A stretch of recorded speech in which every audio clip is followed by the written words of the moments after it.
designed to drive consistent profitability. Good morning.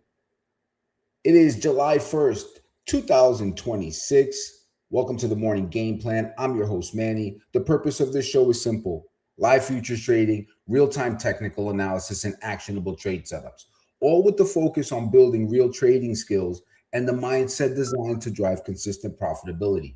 Every morning I come in with the same goal: build out the structure before the open so that I'm operating in alignment with the day's dominant forces, not guessing, not chasing. All right, I'm going to build it out. Let's focus in, as we do every morning, on a higher time frame. Let's build it out. Let's see. So we're on the left-hand chart, we have a 4-hour chart of the ES mini future. And I just want to point out here that we've been tracking this 7,500 area for a breakout, and that is what transpired yesterday, which has given us this bull flag structure. So this was the first need for bulls to kind of flip the hourly trend from the peak high, the all-time high at 76.38. No, sorry. Well, we had rollover. So actually the high is coming in now at 76.9375. Okay, so with first thing, so immediately what we focused in on is after making this the initial high here, we came down, we came up, we retested that high, and we failed. Since then, we've been putting in a lower high, lower high, lower high, lower high. Okay. So up until yesterday, this was our lower high. And I pointed out yesterday that what bulls needed to do was breach 7,500 and get it to stick. All right, so that brings us to where we are right now, and this is really where the rubber meets the road. Okay, so we have this bull flag structure that's still early, still young. However, it is there, it is formed. Now, the question is, can the bulls take price above the first need, which would be 7,600, and then can they breach 7,650? That remains to be seen. For now, we have this bull flag kind of early and young, where this rally from the 7350 low is now coming up, and we're consolidating. Can we see a consolidation day today? Possibly. It's certainly in the cards where we come back down, maybe test the 7,500, make sure that that's good, and then close somewhere within the range. All right, let's move over to our 15-minute chart. As we do every day, we're going to map out the most bullish scenario. We're going to map out the most bearish scenario. And then we'll talk about the bullish trap trade. We'll talk about the bearish trap trade. And we'll try to get in alignment to see how we want to proceed with the trade of the day. All right, so for that, we're going to switch over to our 15-minute chart.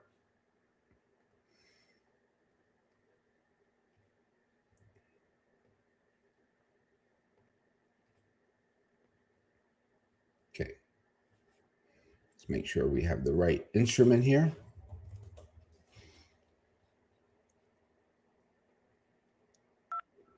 And the right chart read. All right, great. So here we are. All right, so the most bullish scenario had this opening 75.33 and takes price above the overnight high. If we can get above the overnight high 75.50 and price can get above there, demonstrate acceptance, show some closes, show a good impulsive move higher. At that point, we'll be looking for pullbacks. Could even go, our pullbacks could go as low as 75.39, but we really don't want to see that because we have this pocket between 75.50 and 75.67, yesterday's high. So really ideally what we would like to see is price move up with strength and momentum above 75.50, hold any pullback, and immediately move higher towards a test of the 75.67 yesterday's high.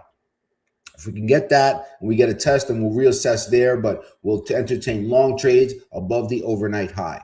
All right, let's map out let's talk about the bullish trap trade.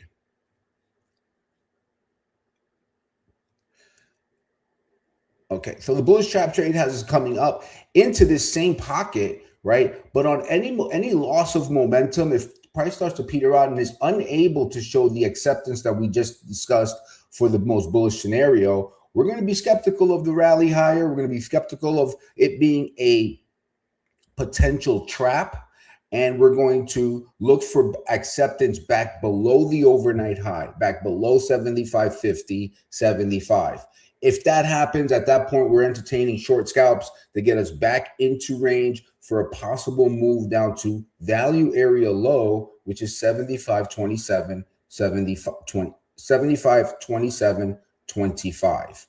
Okay, so remember, our value area for yesterday is value area low is 75.27, value area high 75.64. The value area of the prior day's range is a day time frame reference that we use every day. And the reason that is that's where 70% of the prior day's volume occurred. That is where the market found balance. It found good two-way trade, and the value for that day would be contained within that area. So for yesterday, value area low is 75.27.25, value area high 75.64. All right, let's build out the most bearish scenario, and then we'll talk about the bearish trap trade, which is my personal favorite. Okay, so for the bearish trap trade, we're going to move over to the right-hand chart. On the right-hand chart, we have 75.33 open, and that takes us immediately down below this pivot low. As you can see here, just eyeing it up, we kind of have this inverted head and shoulders pattern developing here, where we have a low, where we have a left shoulder, the head, and the right shoulder.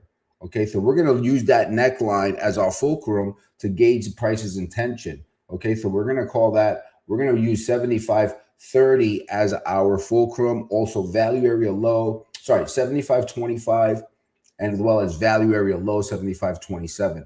Any open liquidation break that takes us below 75.27, any retracement and inability to reclaim value area low or to reclaim and getting back into the prior day's value is going to signify to us that there is a rejection from the prior day's value and that price is seeking to find a new balance area. We're going to entertain short scalps. We're going to entertain entries at about 75.25 to 75.30 with our risk marker being just above that at possibly 75.35.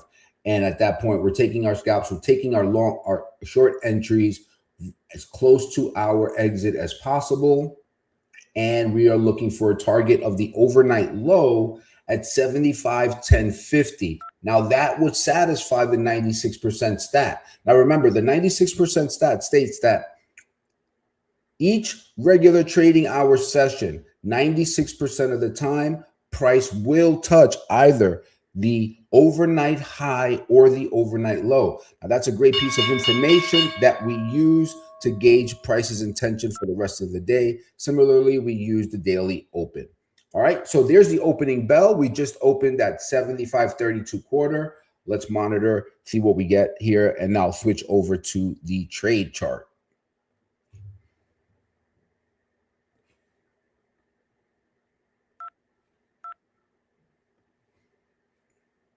Let's clear this out. You can see here immediately that we have that strong liquidation break lower. So let's just be mindful of that. Pretty strong break here. All right, the first thing I'm going to do is I'm going to go and reference my trade plan and make sure that I'm not running into any type of support area. Let me get that up here. And if you don't know what my trade plan is, I posted on Substack. You can find it at Manny Trends on Substack. All right, here we go.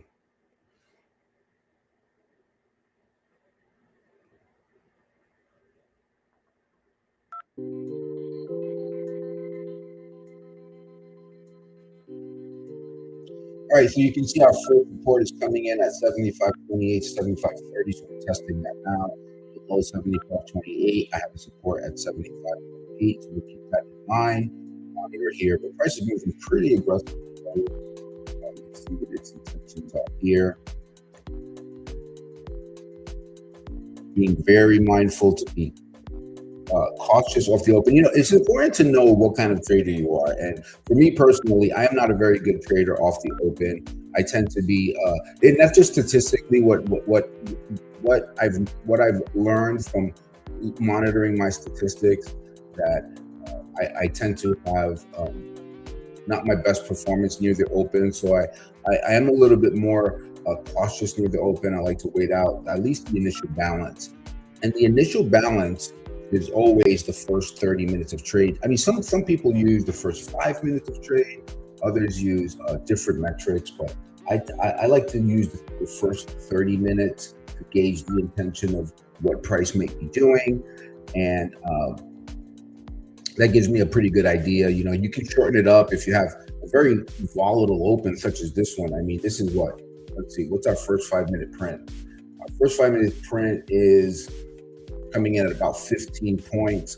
You know, we had overnight, we had a range of 40 points. So a 15 point, a 15 point candle off the open, it signifies to us that, yeah, this is going to be somewhat of an open to pay attention to, for sure.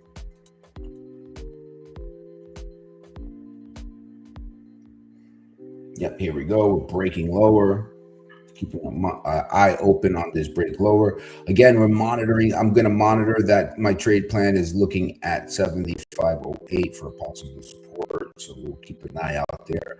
And once price gets there, really what I'm looking for is hopefully to see to see that price stalls a little bit and bounces, or either immediate rejection. So if we get something like, say that price comes into our support area and we get an immediate rejection from that area, this would be hard to buy on the first touch, just simply because of the strength and the momentum of the move lower. But if we bounce lower and then immediately I'm going to be looking for a balance to enter into a long trade somewhere later in that balance, or at least on the second touch. Okay. All right. So let's monitor this. Let's see how it works out. Right now, price is definitely headed towards that overnight low at 75.1050. That's going to satisfy the 96% stat. And there it is. Boom. Got the 96% stat. So yeah, that was really quick, really fast. Let's monitor this. Here's our support area. We want to make sure that we're like a cat watching a mouse hole here, because yeah, price can just reverse and on a drop of a dime here. But the strength and the momentum of this move lower seems pretty strong. Let's just stay alert here. You know, we have a support. Let's see if we can get a second touchdown into it. You know, last week we saw several days where price just came down really strong into, you know, we had this strong liquidation break into off the open. So just price, the market opened and immediately we had a strong liquidation break, kind of a reset of that overnight inventory. Now, what does that mean? A reset of the overnight inventory in the futures market, there is an overnight session, right? So in the futures market, there's the regular trading hour session that follows the NYSE hours from 9:30 from 9:30 to 4:15, and then there's the overnight session where futures open back up at 6 p.m. These are all Eastern Standard Times. So when the futures market reopens at 6 p.m., there's an overnight session that begins at 6 p.m. and ends at when the regular trading hour session opens, which is at 9:30. Okay, so at that point, we get a regular trading hour session. We get the overnight session ends. Now, in the overnight session, there's usually every day there's an overnight high and an overnight low. And as day traders, we watch those levels really keenly, because those are the levels that are going to gauge what the overnight inventory is. So say that 90% of the overnight inventory was contained above the prior day's closing or above the prior day's settlement, right? So if that would be the signal to us that the overnight inventory is really long, for more long traders than short. Typically, the reason why we monitor that information closely is because there is typically a reset of that overnight inventory when the regular trading hours market opens. Okay, so typically if there was just higher price action above the settlement, you typically, all right, I'm going to enter this trade here long. I like the bounce here. All right, I've got some futures on here long. Let's see if I've got my support area down here. Let me just get this up on the screen. Thanks.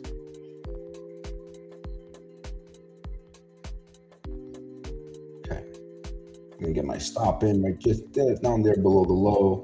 Now I'm looking for 75.20, 25 on the first. Let's see if we can get it in a little bit earlier, but I liked what I saw in terms of the delta divergence. So we'll see what transpires.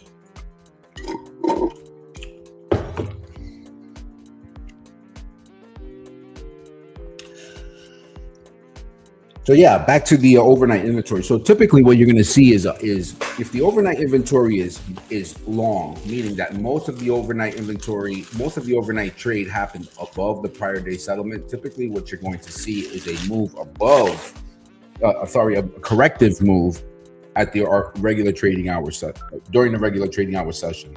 Then that's why we like to wait for the initial balance kind of to sort itself out, so we can gauge if the move off the open with just an inventory reset and the resulting action tells us what the true intention of the market is. So if we just got this liquidation break that we just saw right here off the open and price immediately starts to stabilize and starts to move higher, then we're going to start thinking to ourselves, okay, that was just a corrective move of the overnight inventory. Now let's see what the market's true intention is.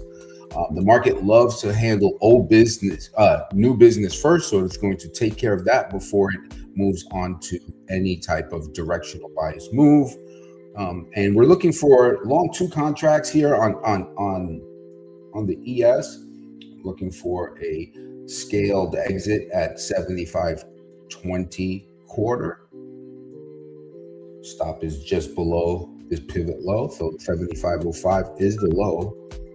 And I am looking for a scale here at 75.20 for a, typically I take a 5-point first target, but because I have a good support area, yeah, I'm gonna see if we can get up to that 75.16 quarter area.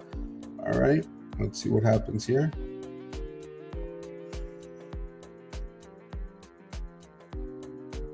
All right, got that. Yep, got that target filled. So very nice. Happy about that one. Always nice to start off the day with a winning trade. I love it. I love it. I love it. All right.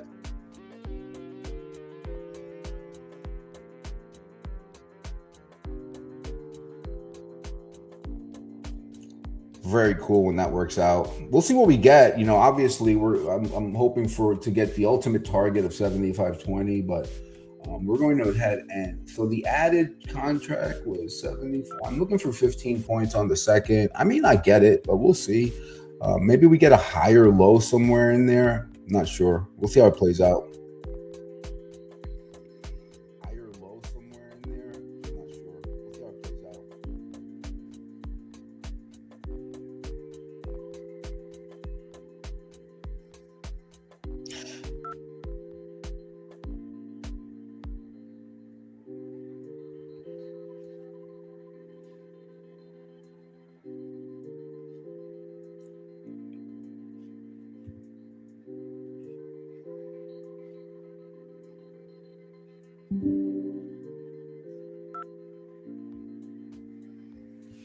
Quick drink.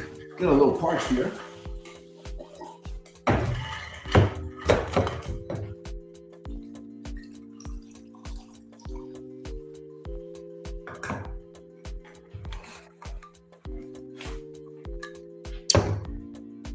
All right, moving higher here. Let's see if we get the follow through that we want.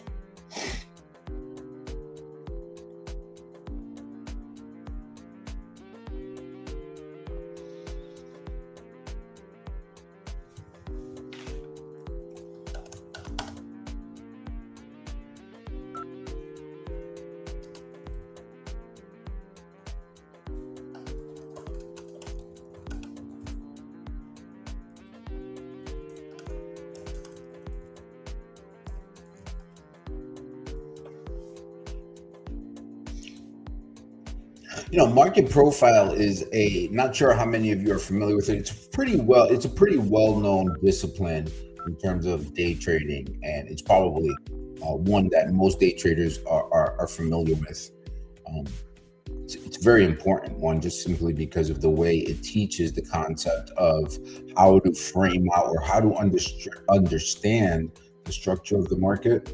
And so typically what you're going to see with market profile um, is that it has a pretty good following in terms of people who understand it. But I will go over some of the basic concepts here just in case you're just tuning in for the first time. For market profile it frames the market in terms of an auction.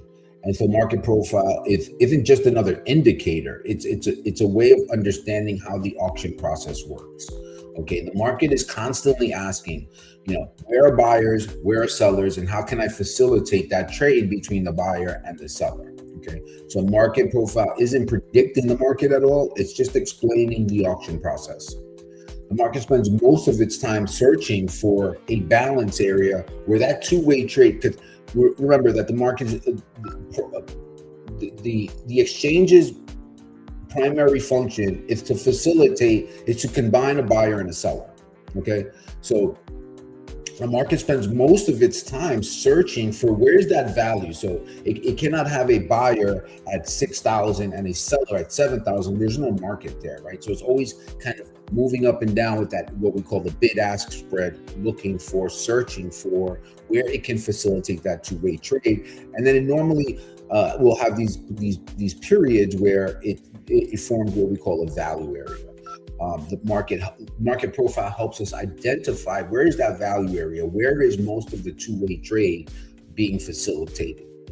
Whether value is moving or it's migrating out from the prior day, or whether value is being accepted or rejected is where the expertise lies. Okay. So think about it like this: price is constantly moving, but value really tells the story. Most days the market is, just doing one thing. It's moving from balance to imbalance. So balance, it's accepting at current prices. Imbalance, it's searching for new prices. Our job is to identify which environment we're in. Are we in a balancing environment, or are we in an imbalance and the market is searching for a new balance? That's our job. And think about it like this: the market is either comfortable with where it is, or it's searching for somewhere else. Market profile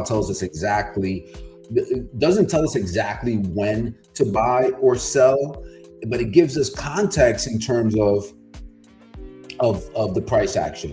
When you combine the price action, order flow, volume, and risk management, and you're trading in the direction of that migrating value. So for instance, earlier as we opened up, we discussed how the market was in a bull flag formation after the breakout above the 7,500 price. Okay, so let's just look at our higher time frame and discuss this. I think this is important to understand for anyone who may be just tuning in and who may not be super familiar with this concept. Okay, so what we were looking at as we came in was that the market, we're just going to frame this out on a higher time frame, right? We're going to look at the 4-hour chart. Okay, let's just make sure that we get a nice clean chart here. Okay, so we were framing this area. We were framing this area here. Okay, let me just get a quick eye on price as I am in a long position right now. Okay, yep, we're moving nicely. We're going to hold on to this trade and see how much we can get out of it. Okay, so back to the lesson. So we were framing this area out here, right? We were looking at, was the market was balanced. This is the balance. You can see it right here. The market went from balance to breakout, and then it formed another balance. So all these areas here are in balance. So I stated at the open during our opening analysis that the market had broken out and that it was forming this bull flag structure here. Okay, that it would make sense that the market came back and back tested this, maybe even as low as the 7,500, but you can see on this chart that it's testing this minor balance area here. It kind of stopped, and now it's looking for that new balance area. Now, our job is to assess. We had a value area here at the low, right? This was a large balance, so the market was doing its job, it was facilitating two-way trade, and then we broke out of that balance area. So we broke out into a bull flag right now. So now the market is looking for the new balance area, okay? And so our job is to discern. We want to trade that. This is why I prefer to be in a long trade at this point, because this is a pullback. So the market rallied, right? And this is a pullback, and it's testing the prior balance high. Okay, so I want to be long into these balance. So if this was the last balance area and we were trading below it, now we just broke up above it, I want to be long to capture this type of move here, where we come back, we pull, and then hopefully we get an extension higher. So that's the idea for this support area buy at 75.08. We'll see if it sticks. Thus far, it's working out pretty good. We got a 5-point scale out of it. So that's, on an ES contract, that's 250 points, $250, sorry. 250 points would be really nice.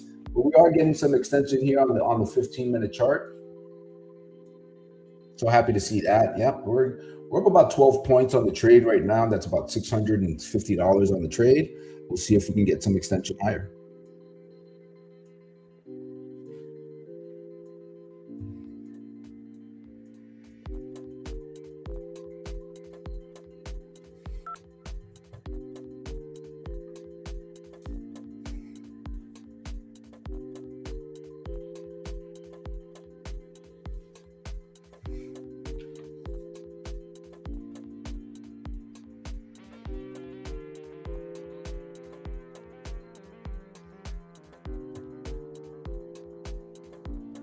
Now, this is the area, so you can see, as I was discussing, markets move from balance to imbalance, correct?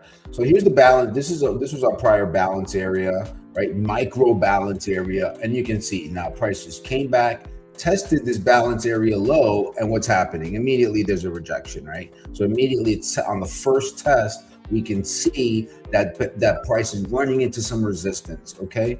So the way to look at that is this is a balance this is a micro balance within a sort of a macro balance, for lack of a better term. Okay, so mostly what we're looking at here is hopefully that this price breaks through and stays with the higher time frame direction. So we always want to frame our trades in the direction of the higher time frame because a higher time frame it's more data laden. It gives us more information on the current trade, and it tends to form. You can get lost in micro balances. So I always want to be in alignment with the higher time frame value direction, if that makes sense.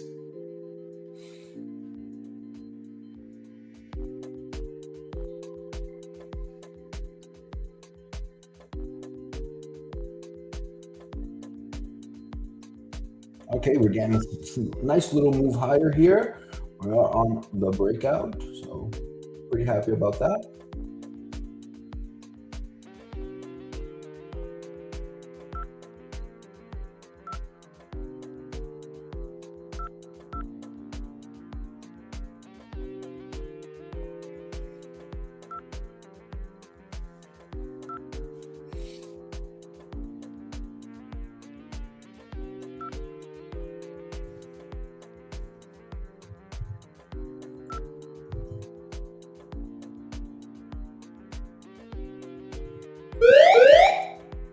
Okay, nice move higher. Yeah, we're getting some traction here, team. We're getting some traction.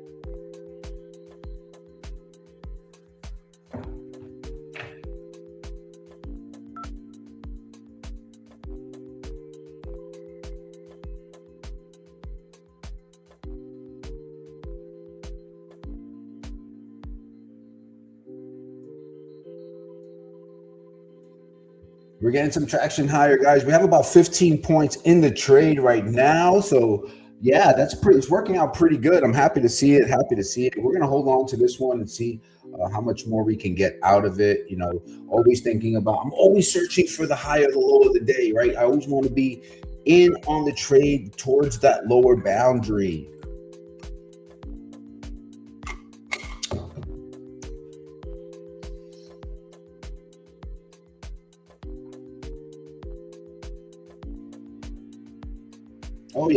Oh yeah, we're moving higher here.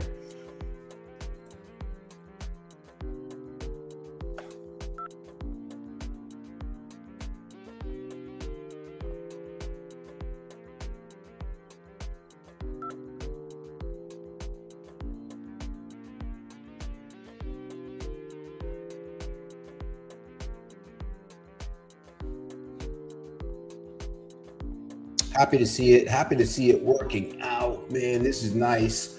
Got a nice trade. Got a nice trade here going. We bought the support from the trade plan. Guys, this is what having a trade plan is all about, right?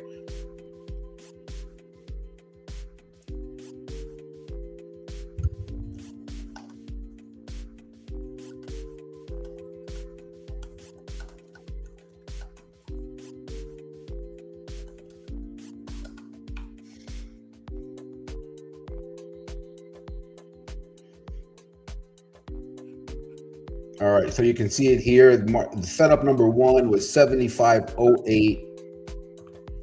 And we thus far have pretty much came really close to the low of the day. I'm long 75.11. I've gotten 5 points out of the trade. I'm looking to hold it, see how long I can hold on to it for. Now I'm looking, now, if you're not in a trade with me, right, and you're just tuning in, so now what we're looking for is we're waiting for a pullback. We're waiting for a pullback. We know that we have a good low there. So we're waiting for a pullback in which we can execute the next trade. The next long trade in the development of, in the direction of the higher time frame. Okay.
All right, here we go. We're getting that extension move higher. We're going to see now. Now what I'm doing now, my focus flips to, hey, where can I add to or execute another long trade? I've got the direction right. I'm up about 15 points on this trade, right? No, actually, sorry, excuse me. I'm up 20 points on this trade. So now what I'm going to do is I'm going to turn on my Polaris Trading Group, my ATA, my Auto Trade Assistance, and I want to try and put it on autopilot to get me long on a pullback. All right. So that's what my next idea is. I'm going to try to execute that. Let's see if I can get this set up and I can get that executed for you here live.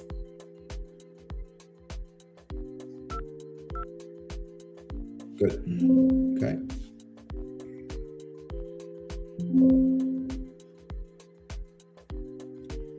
All right.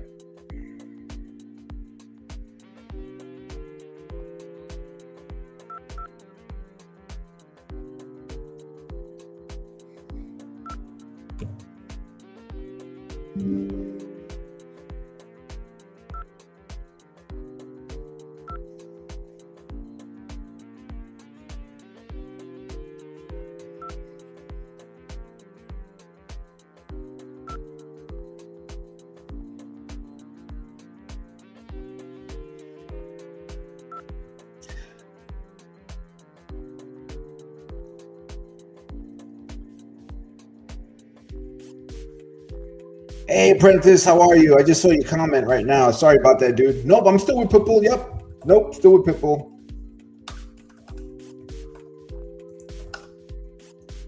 Yeah, no, for sure. Hey, Apprentice, he's still, yeah, thank you, Apprentice. Still with Pitbull. No, what we're doing is we're trying something different, right? So we want Pitbull traders. For some of you who are trying to check, who are just checking in, guys, I'm still streaming. I'm still in the pit chat right now. Okay, what we're trying to do is this, since we have so much trading talent, right? The idea was, hey, there are a bunch of, like, David is broadcasting right now, right? And so David has often, David is a great educator, probably a better educator than I am. Okay. And so we have other good traders in there. And the idea is, hey, let's get some of these other guys so that, say that your trading style doesn't suit or doesn't, say that my trading style doesn't fit well with your approach, right? And we have other traders who have similar but different approaches. Okay, then how do we get those? How do we get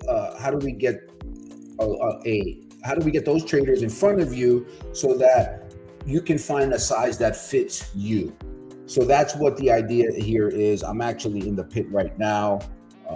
Yeah.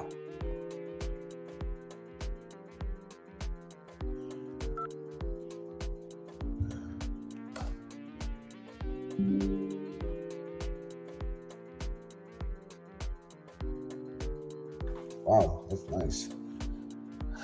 Okay.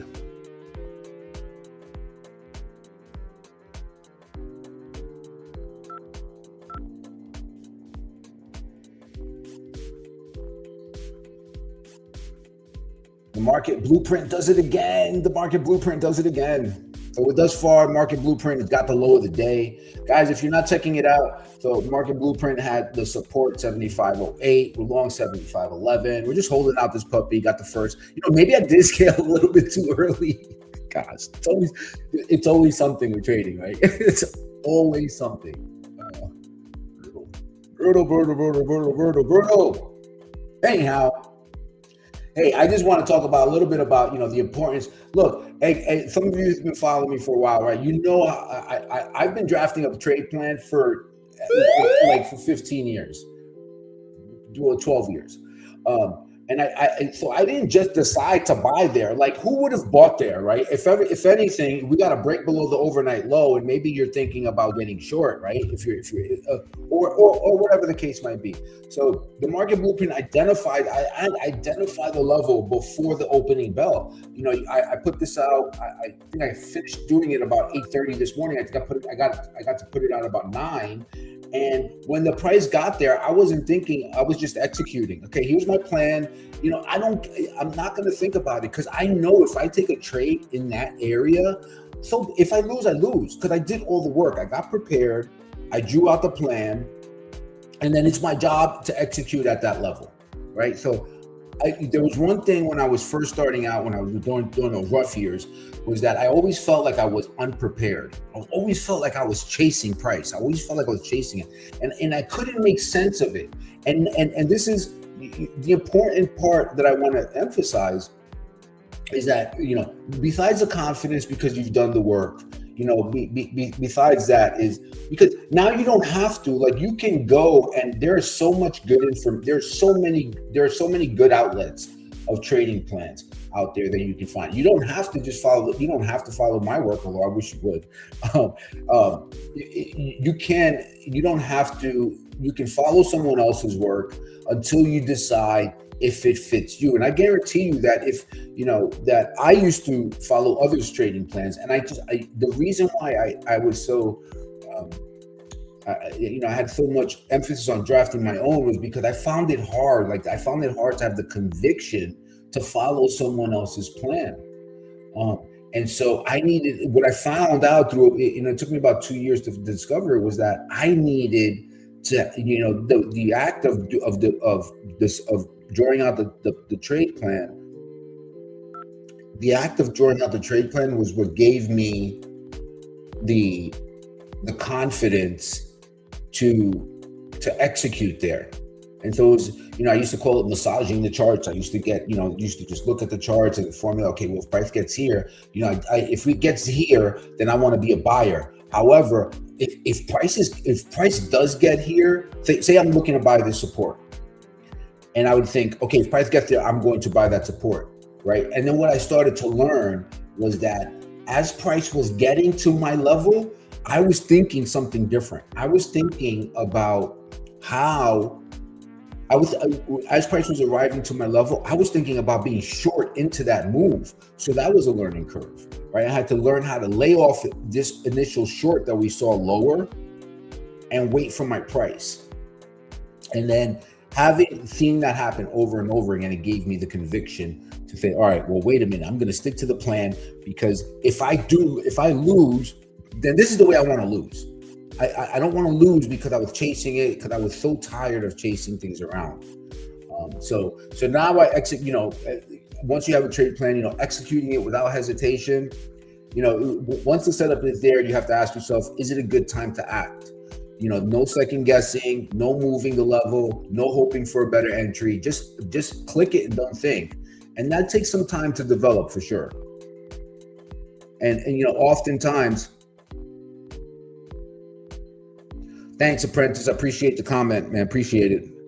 And oftentimes,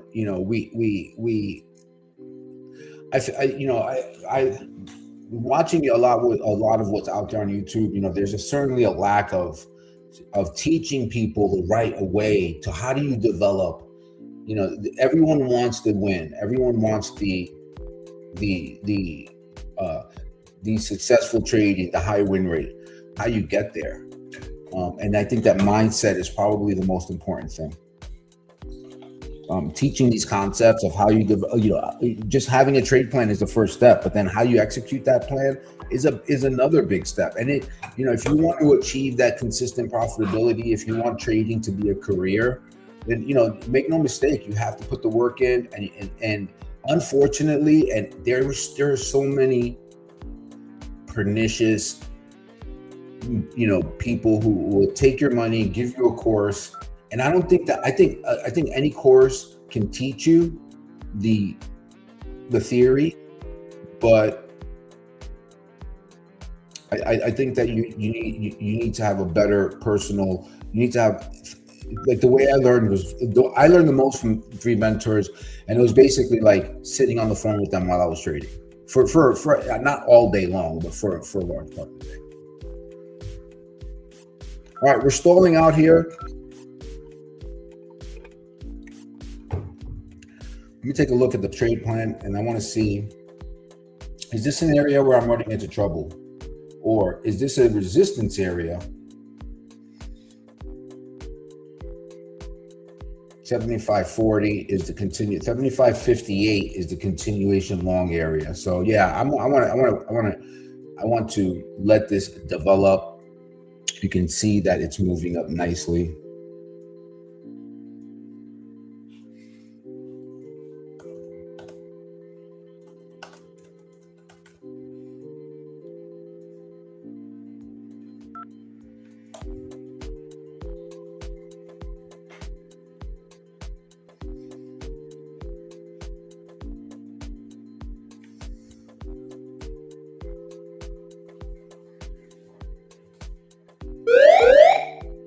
Oh, wow. Look at this explosive move higher. Explosive. Nice. Hey, guys, look. All right. So let's outline it. If you're not long, right, here's what you want to wait for. Okay. Let's watch it right here. So here, right, we want to see these areas hold. So we want to see this band from 75.30 to 75.40 hold. So if we can get something like this, I'm going to get long again. I'm going to add, or I'm going to get long in a different account, right? But that's what I'm looking for. I want to get above this area. I want to make sure that it sticks. It looks it's moving very, very, very nicely here.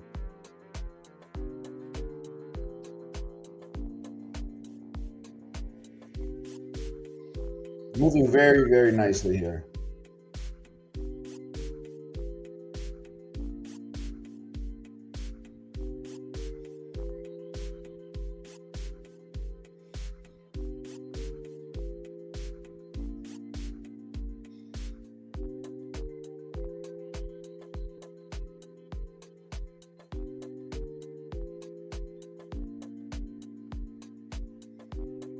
Very nice. Very nice.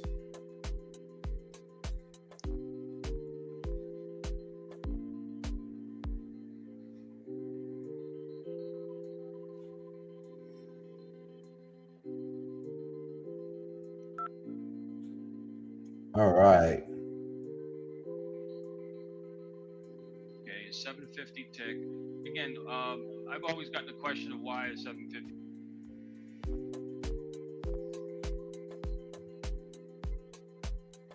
Very nice move here. Oh, frothy. We're up 34 points in this trade. We're up 34 points in this trade. Waiting for that pullback. Glad I held it.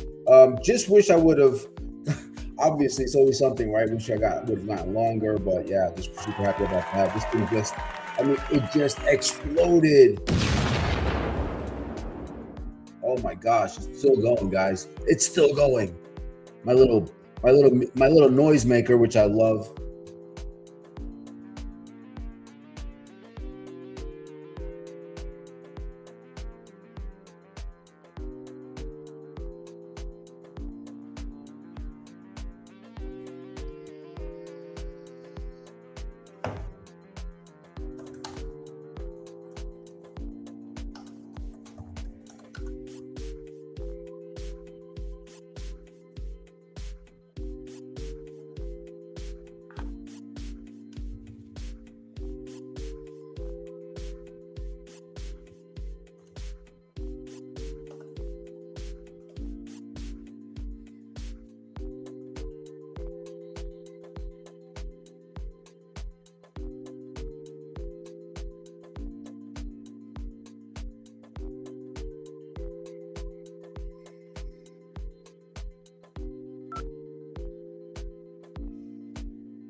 Excuse me. Whoa, that was a little bit loud. All right, here we go.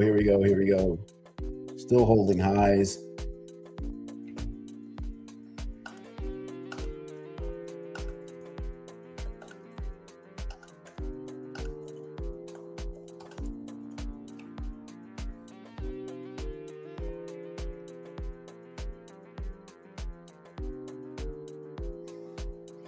All right, they're called stackers. Right, STACKER. Stacker. Right, and what you'll get is these textual signals, notices. Okay, that a bull stacker, right, has formed. So obviously a bull stacker in this case, right, is a long or a bi-structure development. Okay, so again, many of our folks in our membership will take this signal, and if they were short from earlier, they're out. They're GTFO, right? They're totally out, and then they can either reverse direction, or reverse their polarity, position polarity to long, right, in order to look for a move higher. So that's kind of what you'll see many times here, right? And then also we use this ATR, okay, as a management tool. So it's a dual use signal. One is to identify structural shifts in price. Thanks, Apprentice. Appreciate it. I was just listening to David here. He's in the pit. I'm not sure if you guys can hear it, but yeah, I'll share the pit if you guys want to hear it. You can get dual instructors, and so yeah. So Apprentice, let me go through it with you, right? Because again, this is not hubris, but I just want to share with you guys, right? Because in our community, right, in the Mr. Top Step world, in that community, I was more or less known as one of the better holders in the room, right? There's a lot of great traders. But my niche has always been that I stay in moves longer than pretty much most people, and getting here was not easy. And so people often ask me, hey, I want to hold more. I want to hold my trades longer. I know veterans that have been trading longer than I have will ask me, hey, how do you hold a move that long, right? How do you stay in it? I would have gotten out 10 or 15 points ago.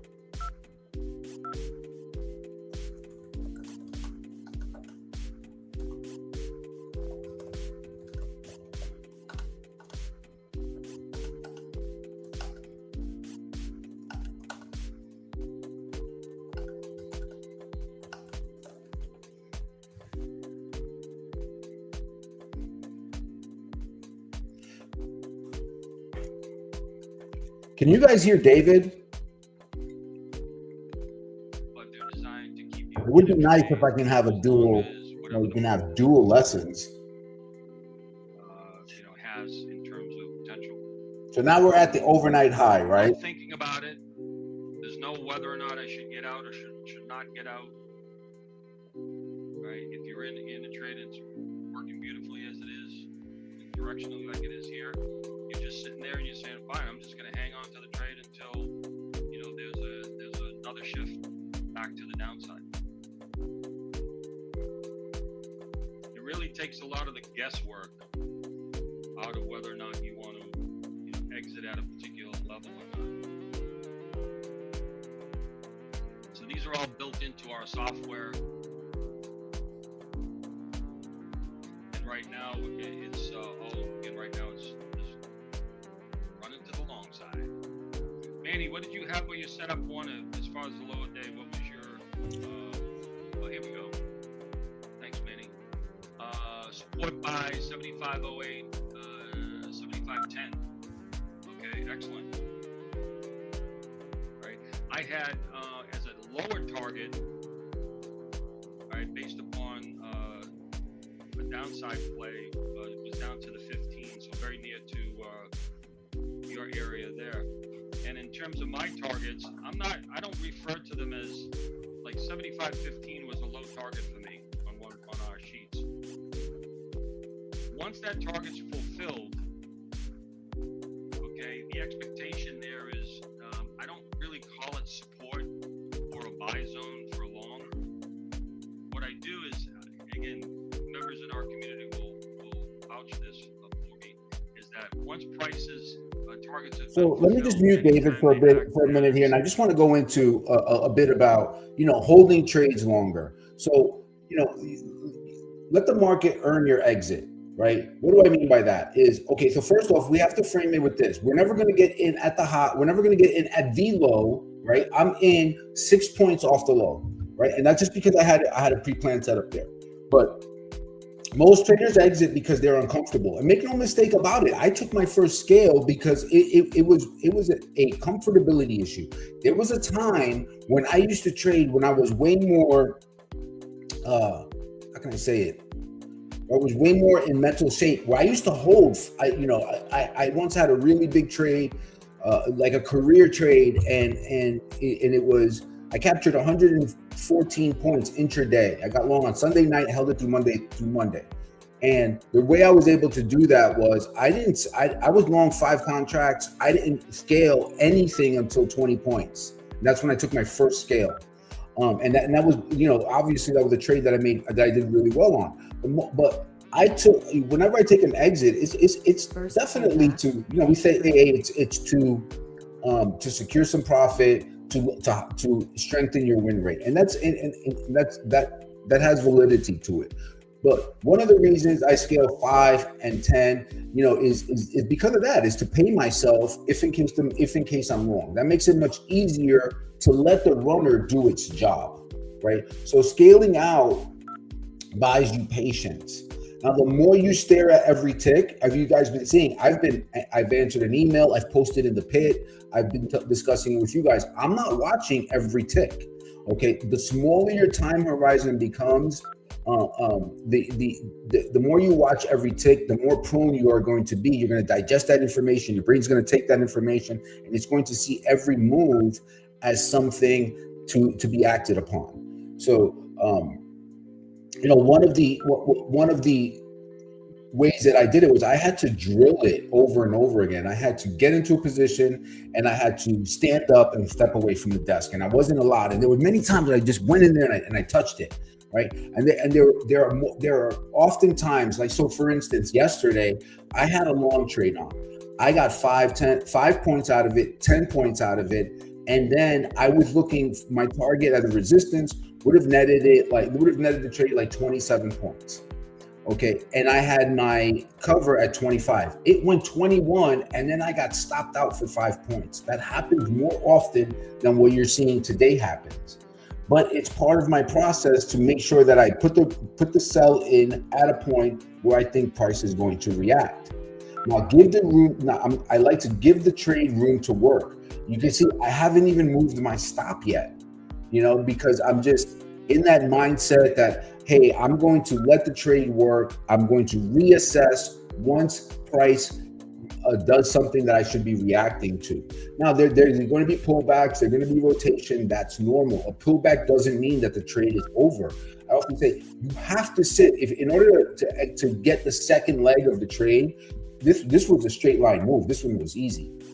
But in order to get the second leg of the trade, you have to be willing to sit through some uncomfortability, right? Where it's going to retrace against you. For instance, yesterday, that trade retraced against me, and I could, when it was at 21 points, I remember thinking maybe I should just take 20.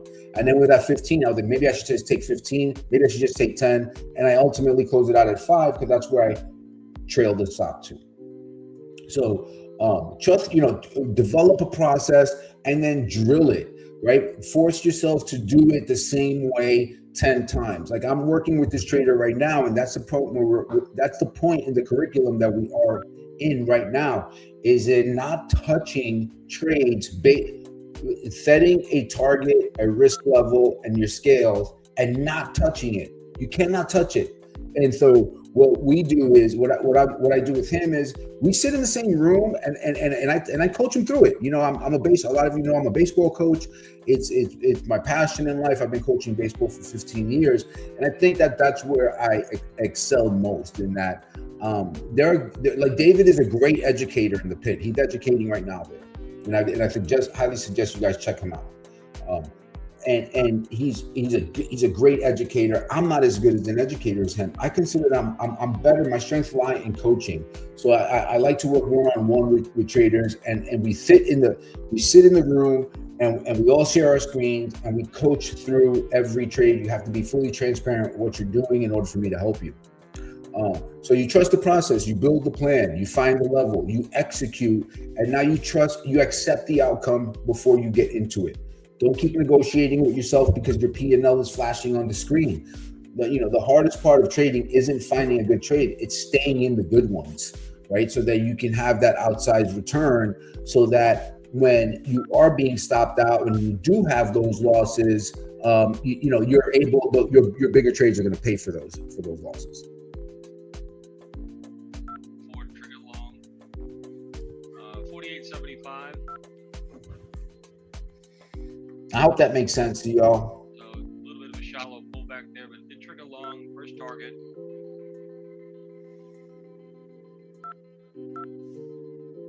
And now I get a lot of questions on this, what the blue line is. All right, so there's your entry, first target. What's the blue line? That's a break-even line.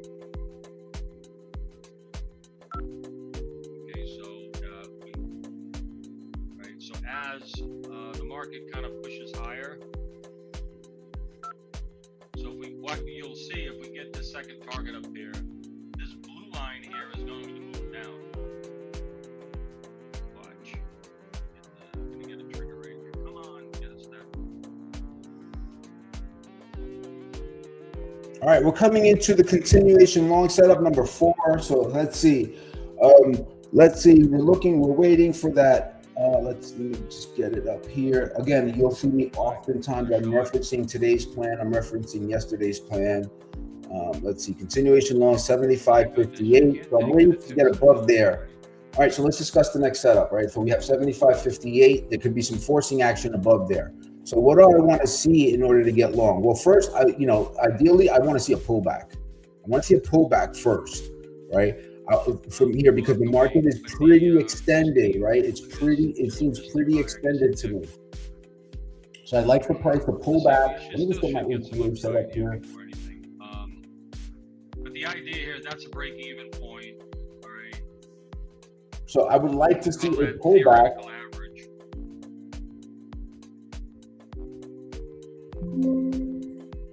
What's your question, Rom? Is it because it's the first touch of the A4?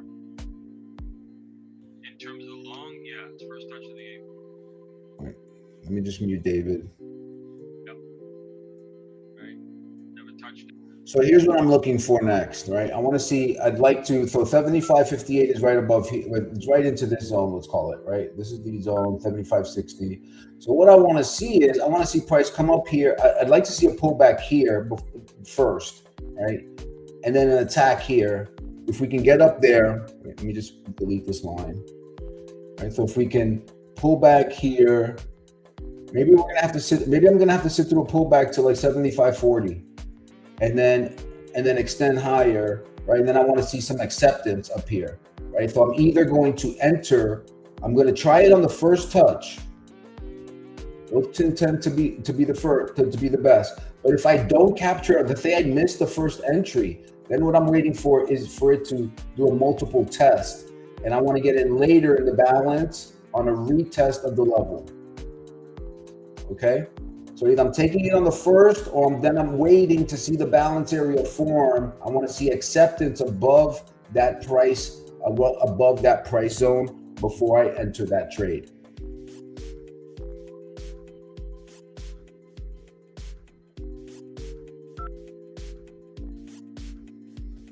Now, one of the things that I have to go through with myself is, hey, when does this trade end for me, right? If this is a trade that because I haven't, in all honesty, I haven't really reached my area, right? Do I want to sit through a 10-point? Now that I have assessed that, hey, we could pull back to 75.40 and this trade still work. Do I want to risk 10 points out of this trade in order to capture what? Another 8? So it's of 8 of which is not guaranteed. So it comes down to, a bird in the hand versus 2 in the bush.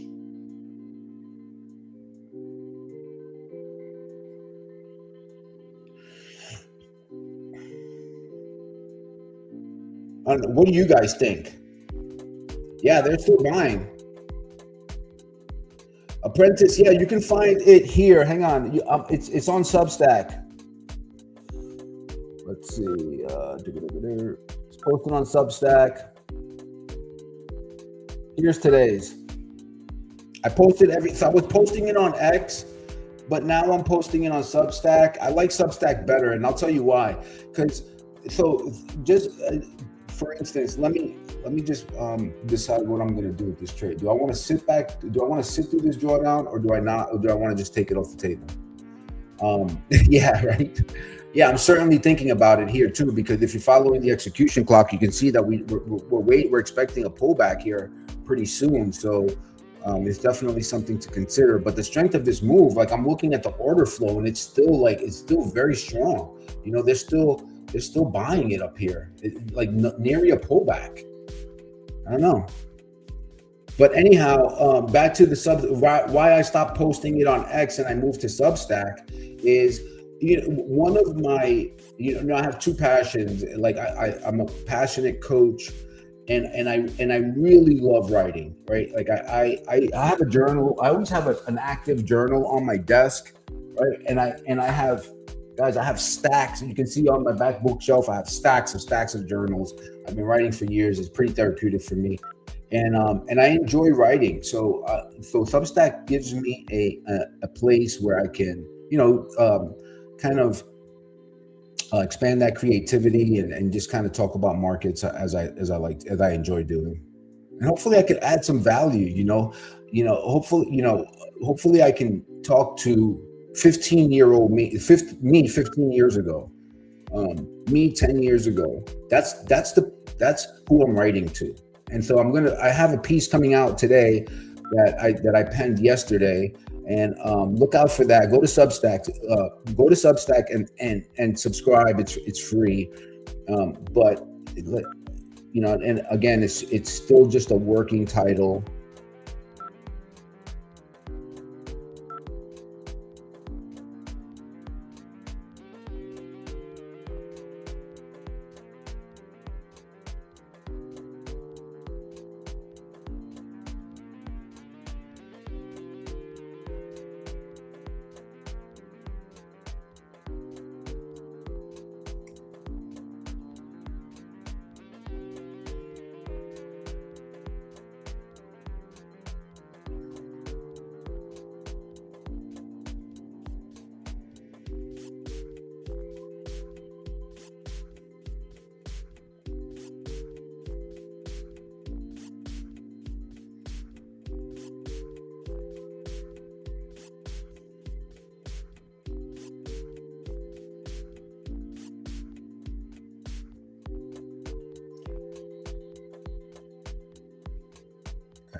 Sorry about that. Yeah, so I penned one. I'm pretty excited about it. It's called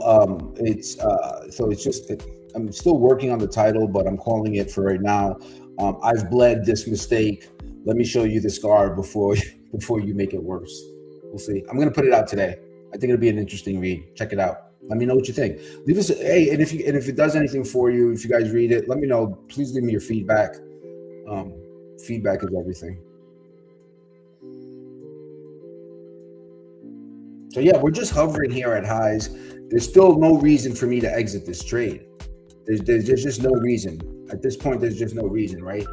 Yeah, I can take it so I can take a valid exit for me would be, hey, this trade, I don't want to sit. I can see the potentiality for a pullback to 75.40, and am I going to hold it, or am I going to cover it right at 75.40 because I got uncomfortable? That I don't want to do. I want to make my decision. I want to say, hey, I'm going to sit through that pullback, but here I would not let it get below VWAP. So here, let's raise the stop now. I wouldn't want to see it get below 75, the 24-hour VWAP, 75.29. So that's another 10 points of risk, right? That's 10 points of risk, and I'm risking another 12 points for a potential 8-point gain. Yeah, that's not really looking too smart, right? Easy money, 75.99 last week's high. Interesting. Take a look. Zoom out. Yeah, look at where we are.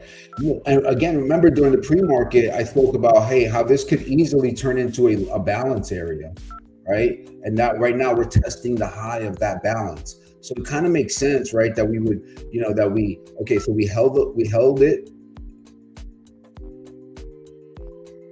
We had the bullish breakout, price pulled back, and now do we do this?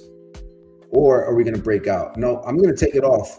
Hey, I'm going to take the points off here. We're pulling back pretty aggressively also. Probably, I made the decision right at the wrong time. But I think it makes sense now to take it off. I can always re-enter, right? Let's see if I can get a favorable fill on the exit. But I don't want to see it get below the opening print, 75.43. Could have taken the 40 points up there, but I just got to the analysis right now. I was distracted. I was answering a direct message from one of the members, and I was also getting the Substack link. So let's see if I can get a favorable fill here.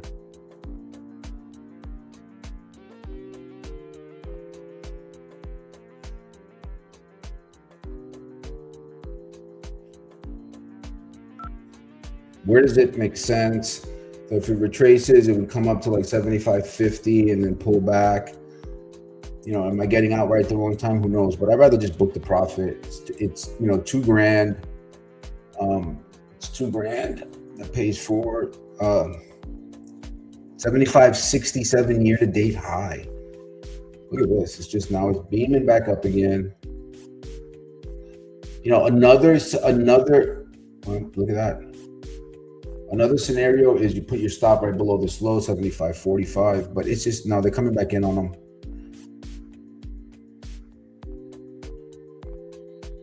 Yep. All right. Let me see. Watching the delta here. Yeah, we just went up. It came right back down. I'm out. Plus 33.75 on the trade. Plus 33 points on that one. I gave back about 7 on the pullback. So be it. So now I reload. Now I reload. Now I have this execution. Now I can do this dynamic trade at 75.40, right? I can try to get long at 75.40, which makes a lot of sense, right? However, look at what we're running into. Let's just be mindful of that. We have the continuation long level at 75.58, right? This is what I have. We're trading this, right? So we have 75.58. We have a low coming in now, low pivot. Do we get long, or do we wait for the breakout? Do we wait for let's see. This is the question, right? This is what I'm grappling with. Do I try to buy this in the hopes of getting something like this, right? Where we come up, pull back 2, and then get that. But then I'm running right into my continuation long level, which is going to act as resistance on the first touch, right? I'm looking to get through that area. Or do I wait for this to sort itself out? Do I wait for this area to sort itself out and then try to long it, as I said before, up here somewhere in this box and try to capture this move higher? That's the question. That is the question right now. That is what I'm grappling with. Yeah, easy money. I think you might be right on that. Look above and fail of the overnight high. And then you saw what we just framed out on the higher time frame, right? So on the 4-hour chart, earlier in the day, I during the opening analysis, I kind of framed it out. I said, it would kind of make sense that we just balanced in here for a bit before we make an attempt on this. It's only Wednesday. We just got the breakout. Does the market need to reload? I don't know. We'll see. I'm often wrong. But it would make sense. It wouldn't surprise me at all if we just chopped around a little bit more in here and printed another 4-hour in here before maybe just put in a higher low relative to that, and then make the assault on this level here.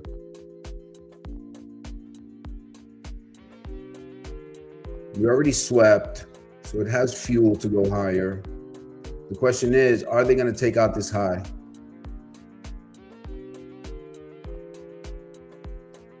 I don't know. Hey, hang tight, guys. Give me a quick second here. I need to take a quick pee break. Be right back. Hang tight. I'll be right back. Let me make sure that this is disabled. I don't want any trades executed while I'm gone.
Yep, looks like we're getting some extension higher. Looks like we're getting some extension higher.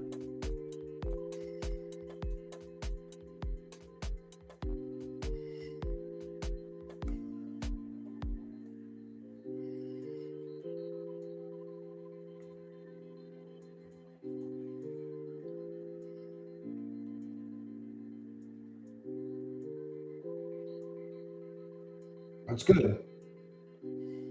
That's good. We have the continuation long level above. So we can always get in on that. Let's see if we get the form here. This is not the area though. Don't chase this up here. I mean, just be careful. We could start forming a balance up here. Don't chase it and think it's going to break out. It's going higher.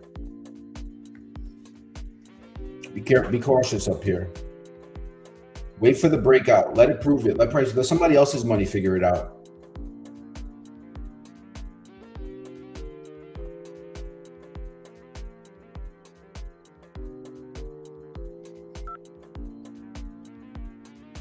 Let's hear what's going on in the pit.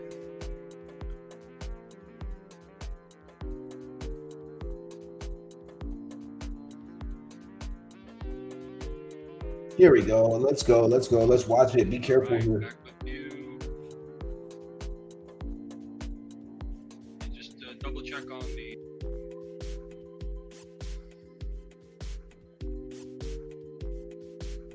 Guys, don't forget after the stream, I'm normally streaming on on socials for about 2 hours a day, and then recently over the last couple of weeks before,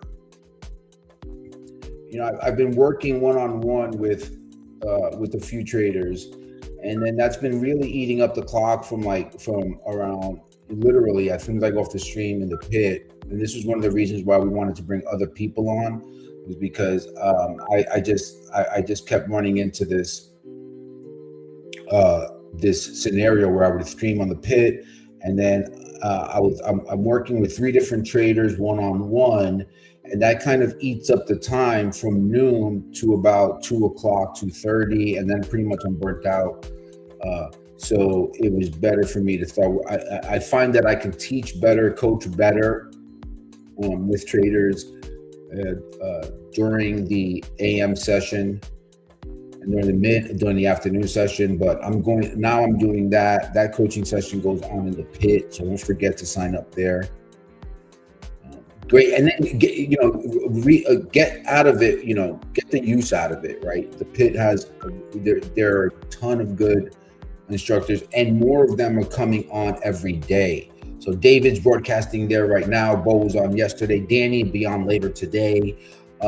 We also have Niels that's coming on. We have Danny that's coming on. Danny Riley that's going to come on Fridays. So look out for that.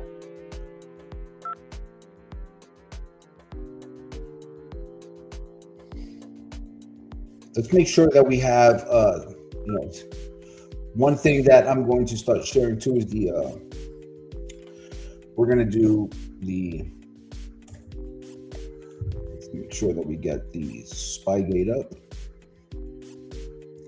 That was a perfect fade up there. That was a perfect scalp fade for a few points. I don't recommend it. That's pretty much it's a really advanced kind of setup.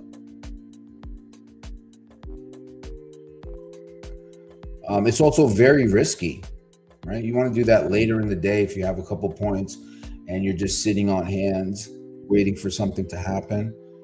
That's what that's. This is where order flow can kind of give.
Yeah, you have to scalp it. You have to get a couple of points in and out of that one right there.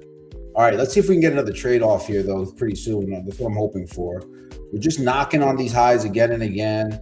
It looks like it's threatening that breakout. We could get that grinding action higher, right? Like we saw yesterday. Maybe that's what we're in store for. What do you guys think?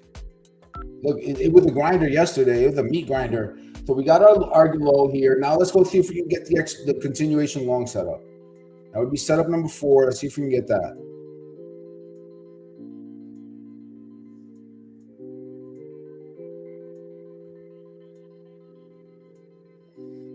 Just caution up here because this can get a little bit dicey, right? They're going to want to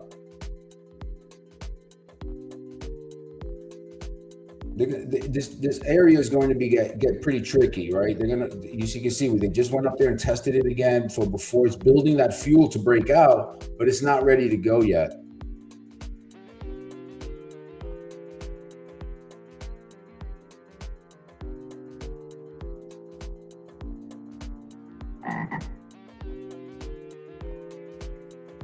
There we go. We just had that sell program.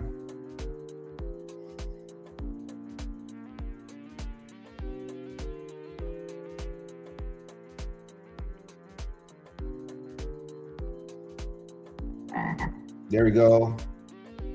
Yep, looks like more tests. They're going to chop it up around here. This is exactly why, I didn't have the opportunity to exit on this, but we kind of talked about how this could probably form a balance up here, right? So let's just talk about what's the next trade, right? We know that in order to see a structural shift, right? Like where did the long argument change? Well, I think if we get below 75.40 to 75.30, that's going to tell us, hey, you know what? This is not looking good, right? Or the market needs to probe lower to find more fuel. Maybe we come down and we test volume weighted average price, 75.31. But what the most bullish scenario is, we hold 75.30, 75.40, and then we extend higher. Maybe we need to come down to VWAP, 75.30, before the move higher. Both possible scenarios. But we did talk about, hey, the potentiality for a balance to form up here. And that's exactly what we're seeing right now.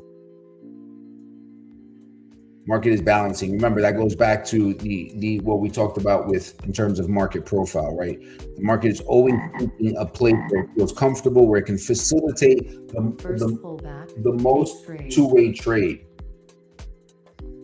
Sorry, wrong chart up.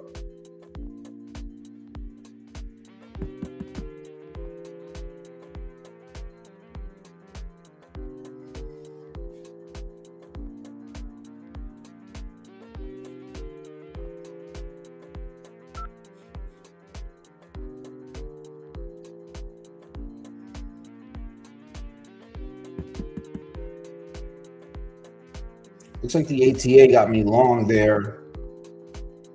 Let me just get it up here. Yeah, the ATA got me long. Let's see.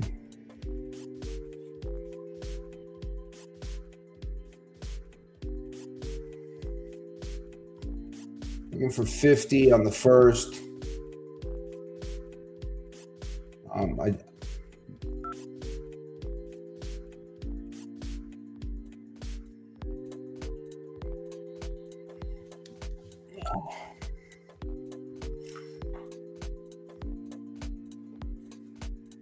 Again, so I'm running different strategies, right? Like, so I'm running these ATAs are aside from, they're completely different strategies than what I'm running from the point and click trades I'm executing from the market blueprint, right? And that's definitely been something that I had to learn how to, because I used to only be dialed in on trading one way, right? Trading my trade plan. But then I figured, I've watched these ATAs work, and I thought, if I could add, not make the auto trade assistant trade the way I trade, but if I could add a completely separate strategy that operates outside of what Manny does and operates under its own parameters, then I would be able to add some more alpha, we'll be able to add some more performance. And so the key learning point, the key distinction for me there was learning how to let them operate under their own rule set, to not try to mix the two, to not make the market blueprint operate within, to try to create this hybrid trading system. And that was a bit of a learning curve, but I did get to, I did, I'm at the point now where I figured that out, and I, it's still a little bit tough to let them operate autonomously, right? I always want to get involved, but I try to tell myself to, let them operate, stay out of it, let them execute.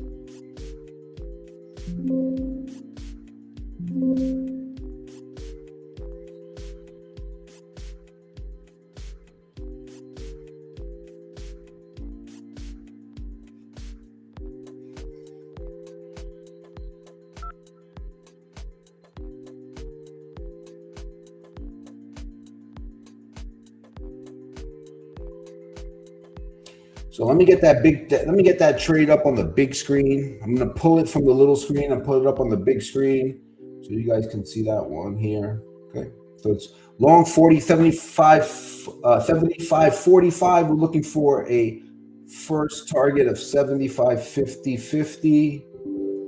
There you go. Just got it. Just got the first scale out of that trade, guys. Plus 5 points on the first scale from the ATA long. Super happy about that. Bringing the register on that one. Okay. So we got 5 points on that. Now looking for a 10-point second at 75.56, which runs right into my continuation long setup. I'm having to enter these trades manually because I kind of fudged it. Like I just said, I want to let these ATAs operate autonomously without me, kind of like the way my Tesla drives autonomously.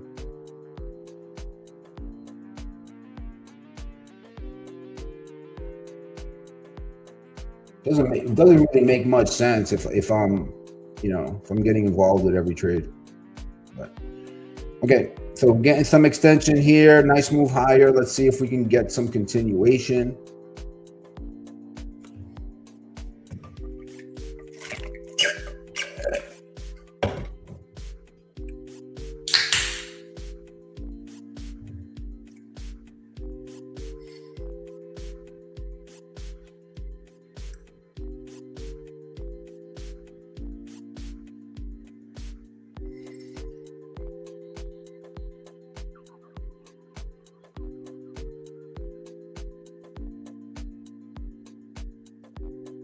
So remember, after this live stream, after I go off socials, I'm joining in the Manny room in the pit trade chat. So don't forget, sign up. Use that link in the description to sign up.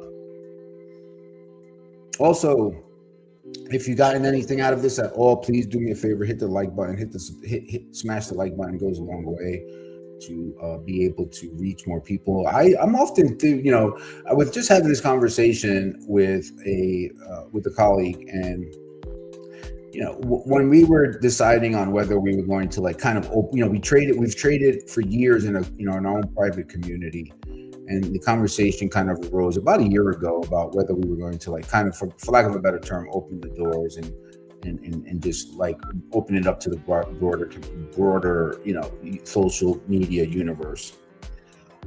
And there was some hesitation at the beginning because at the inception, it's more work than it is any reward. So there has to be some type of reward component, some type of enjoyment of the process in order that would, because if it's all work, then no one's going to want to do it. Everyone's just going to want to trade on their own, and they're just going to be happy doing that. So some guys opted out. Some guys said, hey, I don't want to do that. Trading fine. I don't really want to do that. I don't really want to take on the extra work of posting on social media and also cultivating a show and so on and so forth. But to those of us who did decide to go forward with it, and that was primarily me, I really pushed for it because I just enjoy the interaction. I enjoy community. I enjoy reaching, chatting with other traders, and a lot of those communities that I was coming across on Discords and even other chats, they just seemed so inauthentic. It just seemed like people were saying things and they were doing different things, and it just seemed like like a lot of neophytes talking, talking early trade talk game, and it just seemed inauthentic. So we just wanted to build something around some authenticity.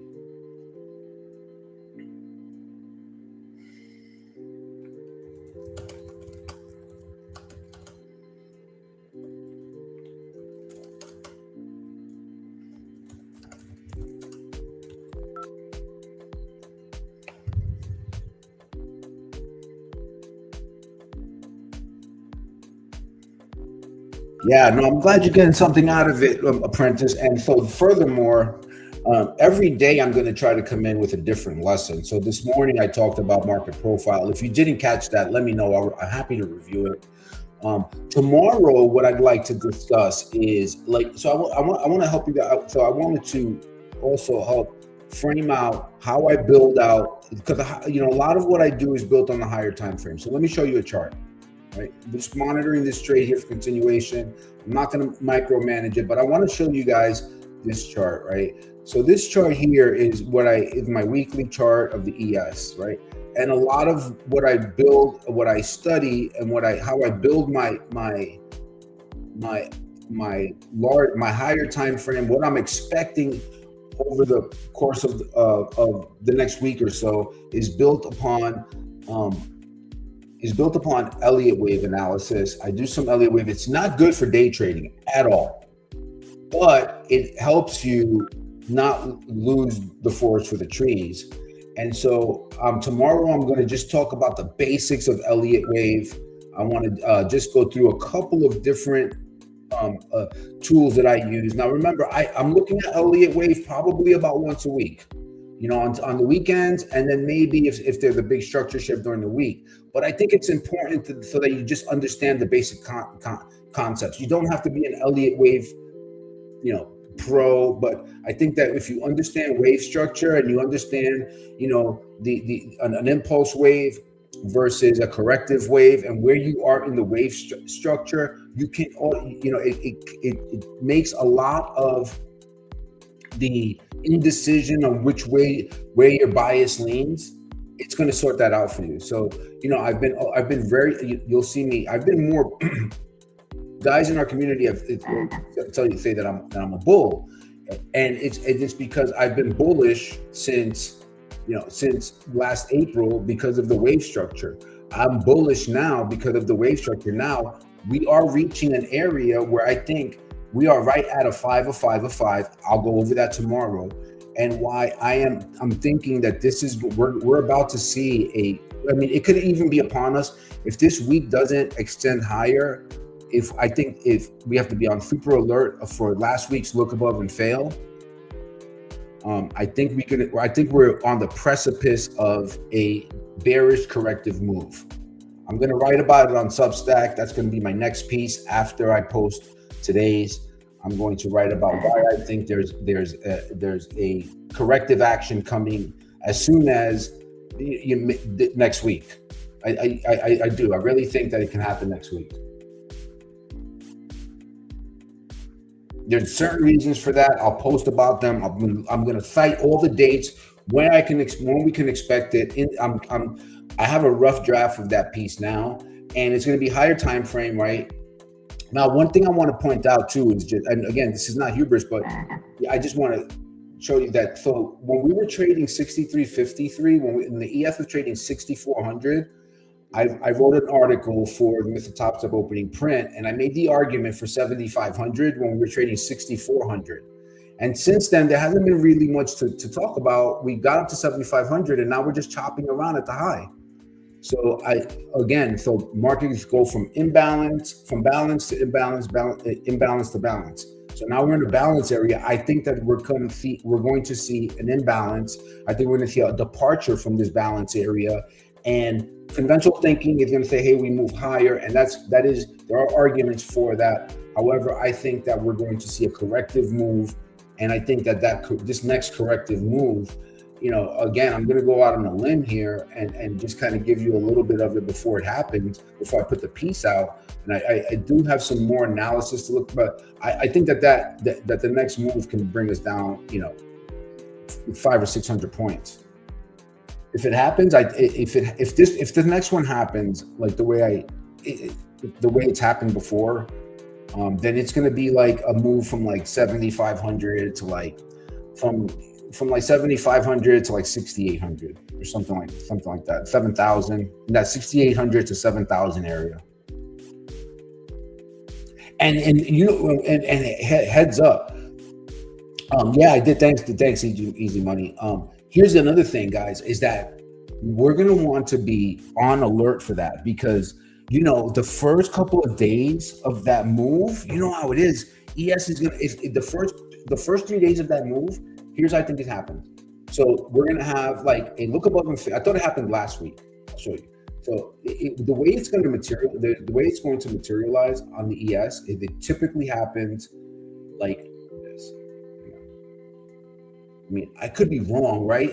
I mean, you never know. But I thought we had it this week, right here, right? I thought this was it, and I was calling it out. I said, "Hey, this is a wild move," but I thought this could still be the first structure. If we never, I don't think we're getting above this week.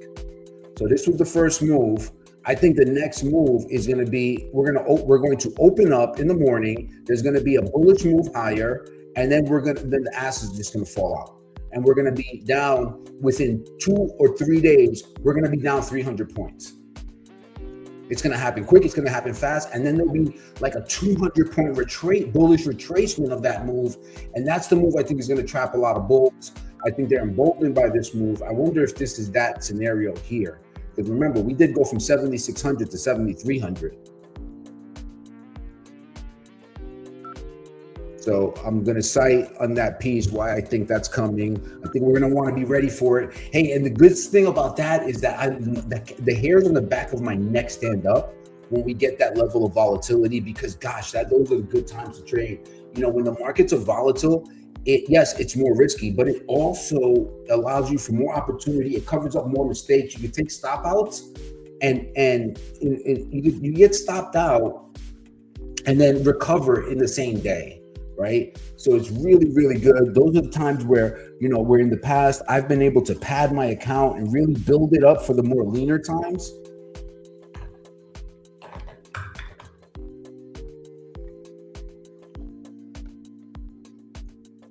So look out for that. It's coming up. That's coming out later this week on Substack. I'm going to post it next week on Substack for sure.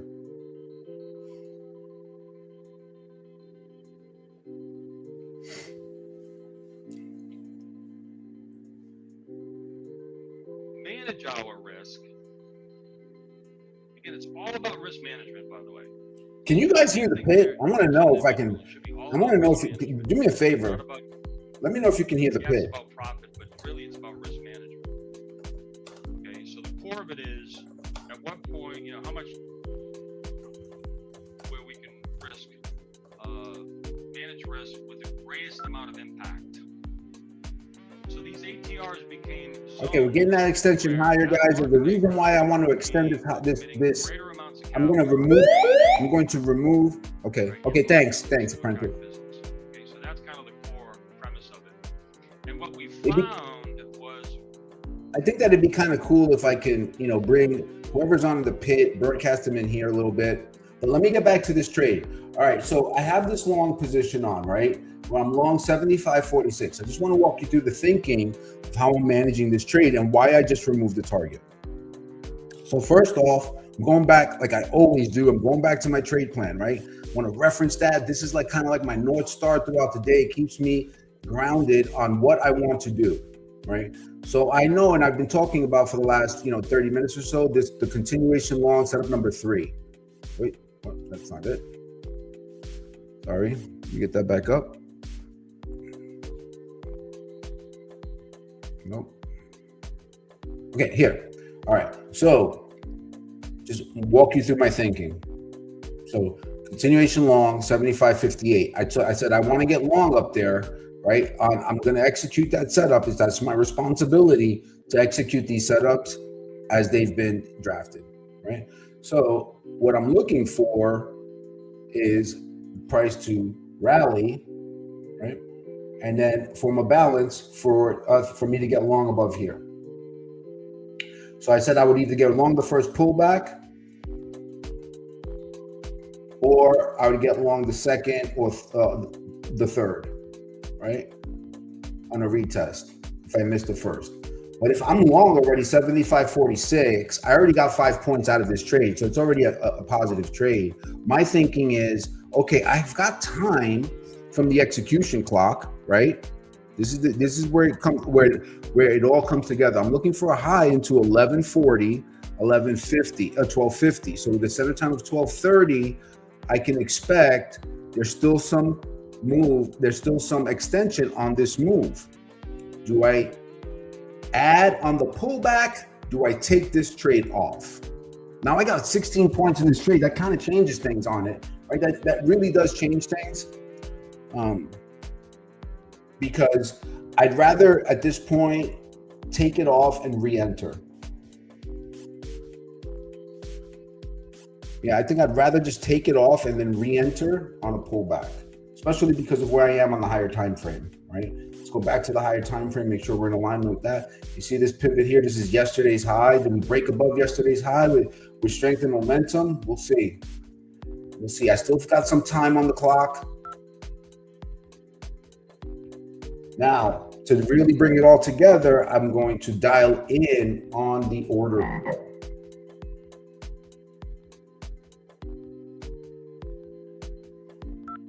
What are the ticks saying?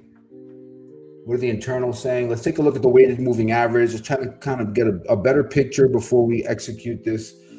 Okay, for weighted average, weighted moving average is AD is higher, all confirming the move higher. So now, because there's about 17 points in the trade, I'm going to take it off on an up thrust, and I'll re-enter if it gets. I'd rather take the 20 points.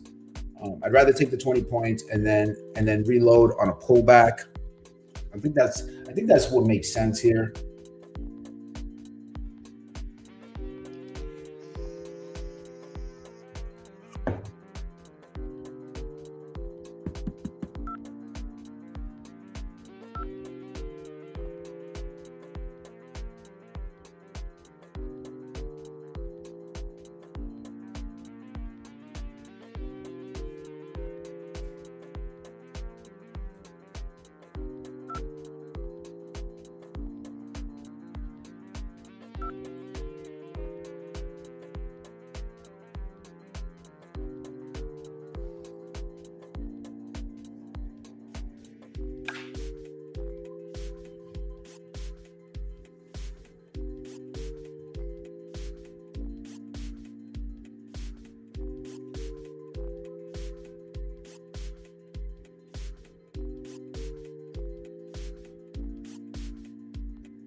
Hey guys, don't forget, if at any point, right, you need something, right, like if you need an entry, if you're looking for a trade, like ask, use me. I'd love to help you out, right? If you're flat and you're thinking about a trade or what to do next, right?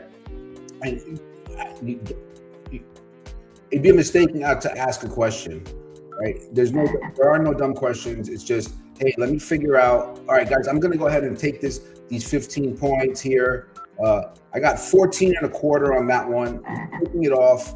I've got the continuation long set up, but I'd rather peel it off, take the profit, a bird in the hand, right? And then I can always reload and enter on a fresh trade. Okay.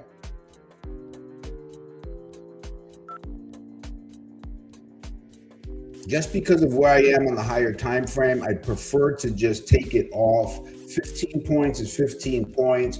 I like them better in my pocket than them to be open and being risked out in the market. So yeah, that's the thinking there. So again, back to what I was mentioning earlier. If you guys need any help, right? If you're looking for an entry, if you're looking for a trade, right? That's really where I can try to help you out. Let me know. Don't be afraid to ask a question, ask for an entry, ask for a trade idea. Literally, that's what I used to do. I was probably the biggest question asker. I was constantly in DMs with other traders, constantly asking their opinion. To the point where they would be annoyed by me, and rightfully so. But ask a lot of questions.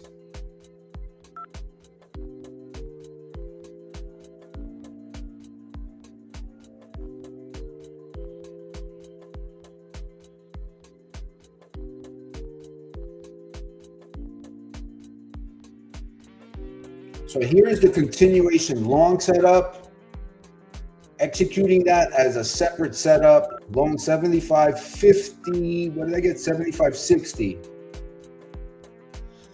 Treating this one more as a scalp, looking for 5 and 10 points. We'll see if we can get them. We'll see if we get that extension higher. We get that up here.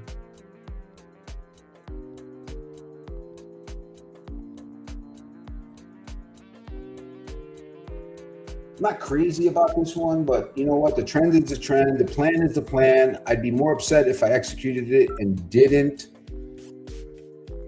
Thanks, Apprentice. Yep, thanks. Yeah, we've been, this is what, the third trade of the day. So I'm usually capping out at about 5 trades a day. I like to save 2 for the afternoon because there's always, like, I don't know, at least for me, there's typically a good trade in that 1:30 to 2:30 time frame. So I like to save 2 bullets for that time frame. And then if I had a shitty morning, like the other day, I'm not sure if you guys were watching, and I was streaming on the Pit channel and live in the Pit, and I had 4 stop outs like in a half an hour, 4 back-to-back stop outs. And that's been a long time since that happened to me.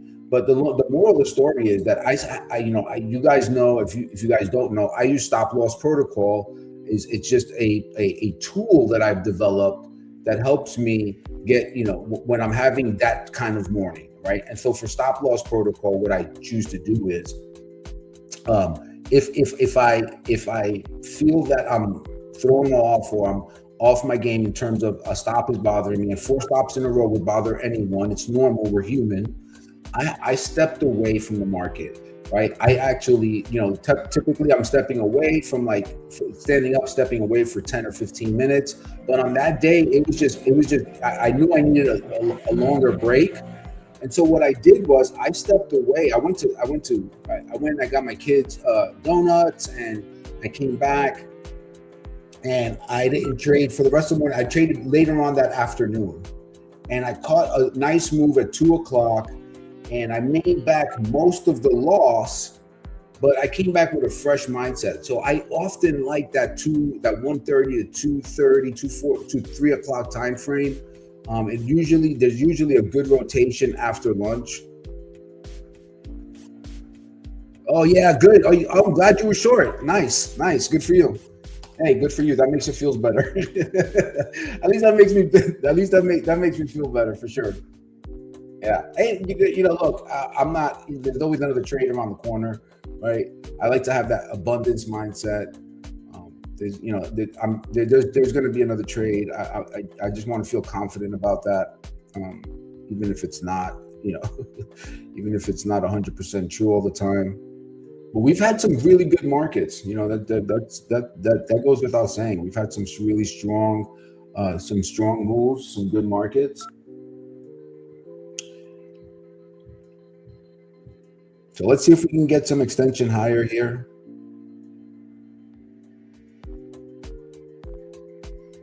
I am not hearing anything in terms of the Spygate. So let's just make sure that we are. Yep. Oh, there was a buy program down there that was executed. Let's see. This first scale is asking the market to make a new high. So we're definitely going to see what happens here. That scale might be a little bit out of line. You can see here how this scale is asking it to make it's actually, this scale is right at our current day high. So we'll see what happens here. I'm willing to take a dynamic exit on this contract if we start to pull it back on me. Maybe I'm just going to get like 1 or 2 points on it. But we'll see. It's always a lot I like to have my scales out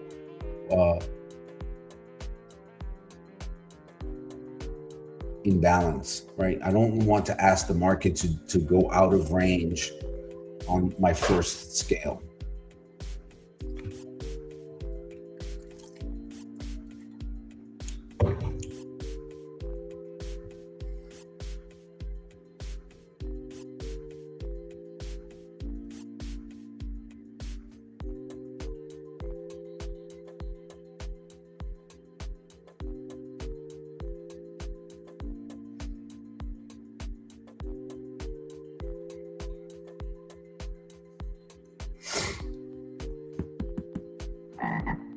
Okay, just got a buy program. You hear that? So Spygate just went off. That's going to give me a little bit more.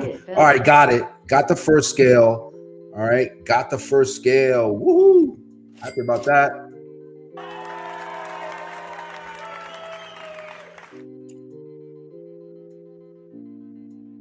Yeah, that morning was brutal. Thank you. Yeah, that morning was brutal, Apprentice. I hadn't had 4 stop outs in a row. I was down like I don't know. Like, I've had other mistakes happen, like where an algorithm executes and unwittingly something like that.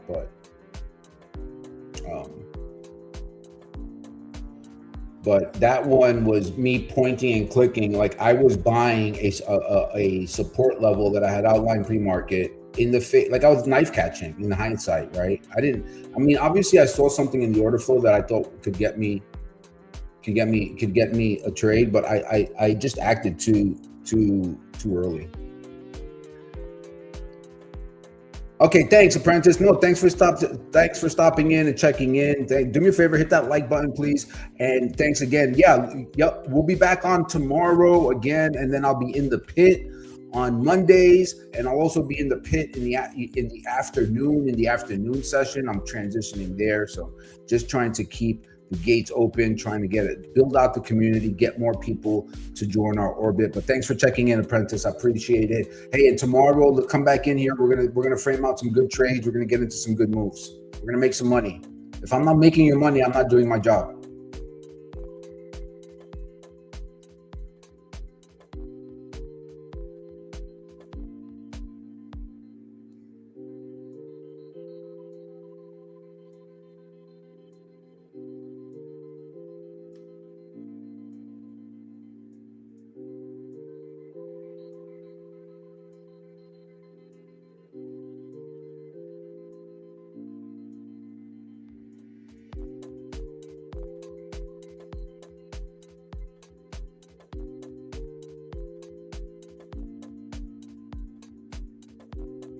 Yeah, no, okay, good. So let's work through that. Let's get you funded. Let's get you to that funded stage. Again, yep. I'm going to be next week. I'll be doing some giveaways too. I'm just working on getting that all set up. I'm going to give away I'm going to give away a 50K account on Pitbull Traders every week. So look out for that next week. And I'll help you. I'll trade an evaluation with you guys. I'll take it to the funded stage. And I'll trade alongside with you. I'm typically building out those evaluation accounts. Like 95% of the trades you guys see me taking are in funded accounts. The accounts, I've been trading the same funded accounts with these prop firms. I'm trading one account that I passed it in February. The other accounts are all fairly old, so I haven't had to pass an evaluation in quite some time. But it's always worth it to pass an evaluation and to leave it in kind of like a bullpen state where I can go and activate it. So I'll be giving away a free account next week. I'm going to post on X about it. I'm going to post on the Substack feed about it. So look out for that. I'm just waiting for this holiday shortened week to get behind us. I'm also waiting for the promo code. So hang tight. Look out for that next week.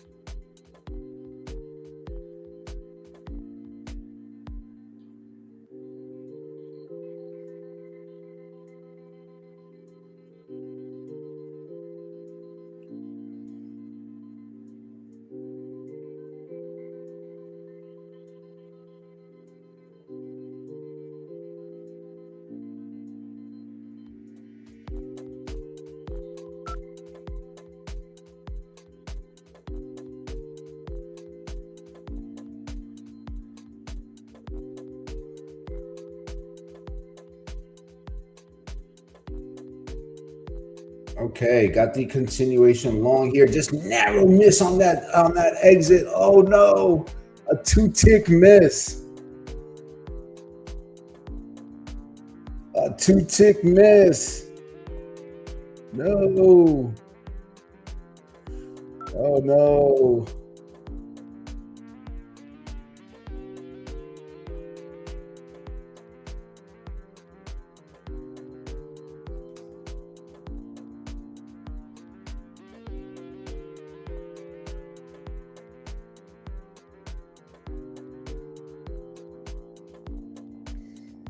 All right, we're going to go ahead and extend it a little bit higher here. We're looking, oh no, nope. Whoa. I think this might fail.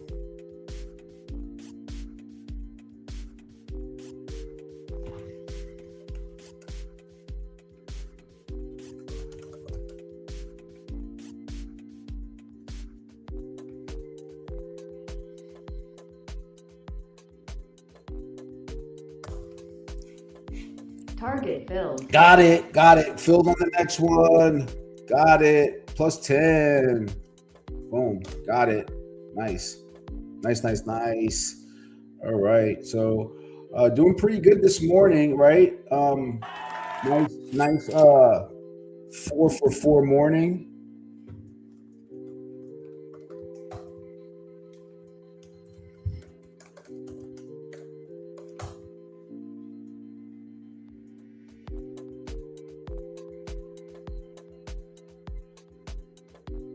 All right, so now what I'm going to do here is 67.75 is the prior high, and we're pushing above that. Now I'm going to use that as my stop. You see the 66 here right now on the ATR? I'm going to move my stop up to the 66 level. So now I'm really locking in essentially where the prior high was.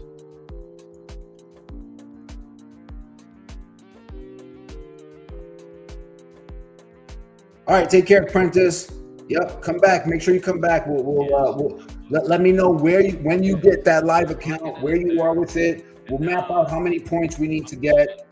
Right, to be able to hit the prior high. Now, many people would say, "Oh, I'm going to take profit out of the prior high." Yeah. So let me know what time frame that's on. Easy money. Let me know what. I'm pretty sure that's UCB, right? Let me know what time frame that's on. I might be missing something. But I mean, this is just a straight line move higher. I mean, maybe I should have stayed in that move until a little bit later, until like 12, 11, 20. But I can always re-execute, right? I can always get back in. Just wait for another pullback.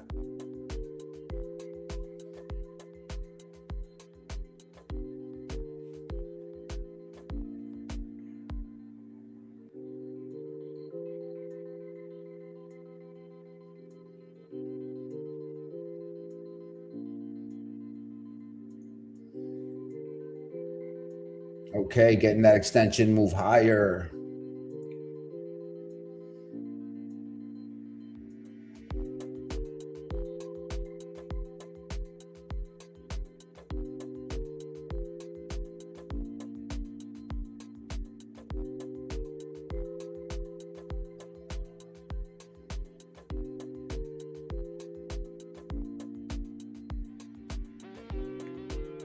All right, it's coming into 11:30. We're going to go ahead and start wrapping this up for the day.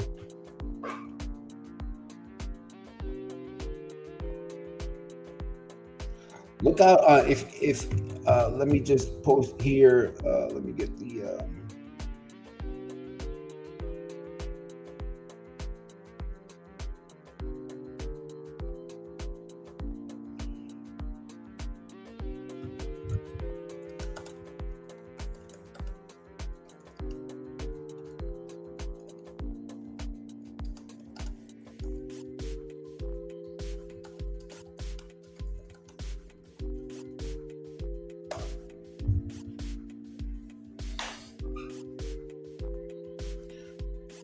Okay, so let's go back to the market blueprint. I want to see where are we going to run, where does the price run into? Now that we're getting a little bit higher up here, let's see 75.98 is the resistance. So plenty of room to run on that. Plenty of room to go to move higher. It's got that grindy type price action higher.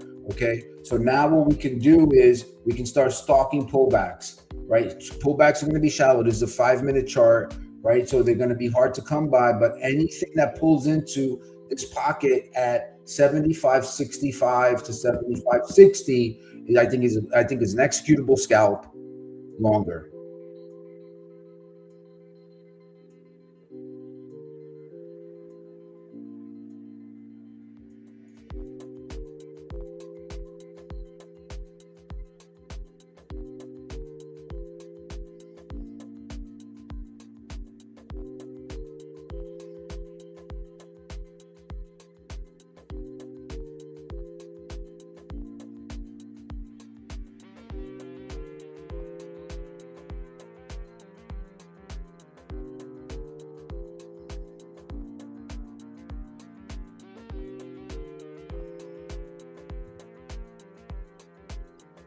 You're welcome, Easy Money. Yep.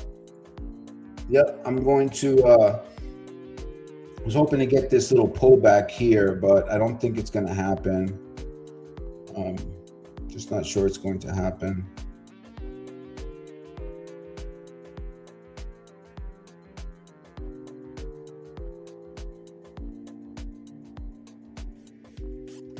Again, if you guys are just tuning in, right? I have not left the pit. I'm going to be in the pit a few days a week and maybe even some afternoons. And in fact, where I'm doing the coaching is in the Manny room in the pit. So I'm there after I sign off here on socials, but I'm just kind of keeping the process of coming on every morning at this time frame and allowing other traders to get into the pit and display their stuff. We're testing out a different format here. Let us know what you like, right? Make sure that if you're in the pit that you leave your comment in there. Let everybody know. Please, by no means does this mean that I'm leaving the pit. I'm in there right now. While David does his show, as you've heard, I've had it on several times. David's got great stuff. In fact, we are often in alignment with our analysis and our approach, and I think that allows more people to come on and to express and to teach in different modalities, which is just better for the audience.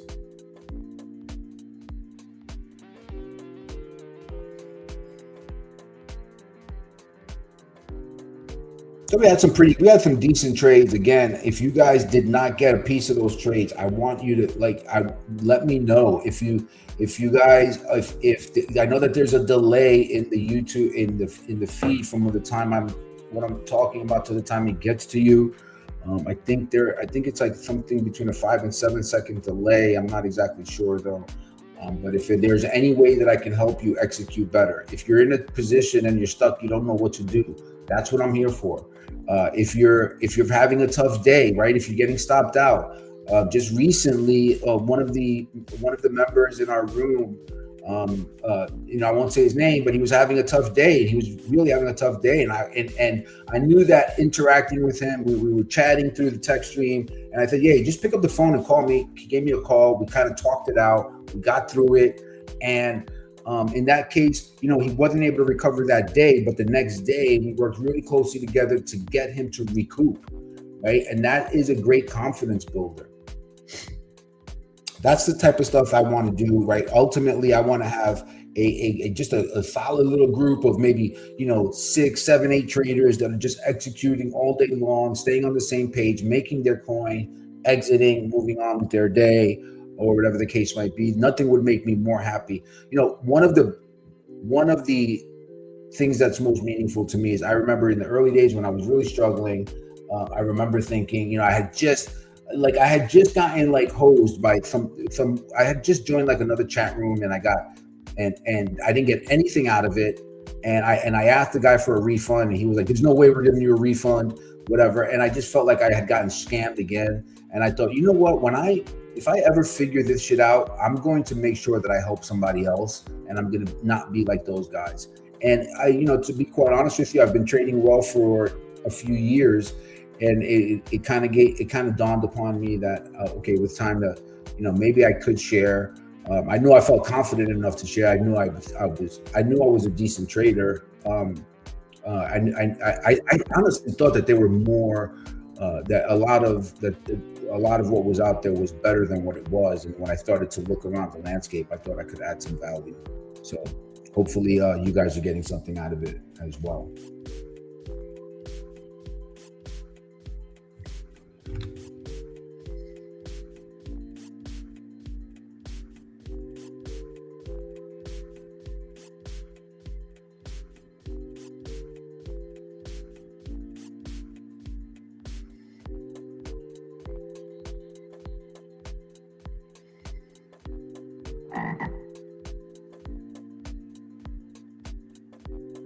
Oh, look at that. We just hit 75, 78. Okay. Watch the time here. Watch the time.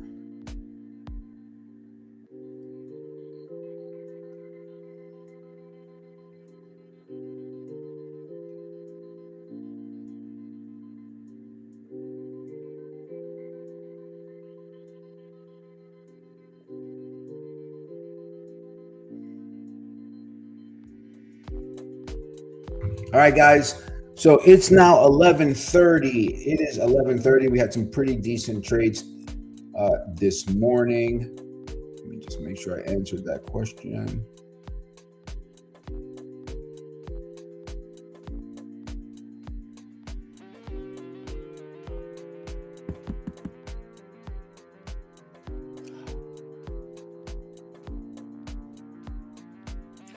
All right, guys, so I'm going to wrap it up for the morning, but hey, the volatility isn't over. Make sure you react. Don't predict. If you got anything out of this at all, please do me a favor. Hit the like button, hit the subscribe, follow me over on X, or subscribe to the Substack. I'll be putting out a great article, I think, that you can get a lot out of today. Again, sorry. Again, so I'm gonna wrap it up for the morning. Remember, we'll be back. I'll be back on tomorrow morning. Follow the channel, hit subscribe, hit the like button, and hopefully tomorrow we can execute some more good trades. As you guys see, I've been on here for a while. We typically end the day in the green, except for, obviously the normal drawdowns that we can expect, but hopefully I'm adding some value to your trading. With that said, I will see you all tomorrow. Thanks for tuning in. Appreciate it. Have a good one. Take care, guys. See you tomorrow.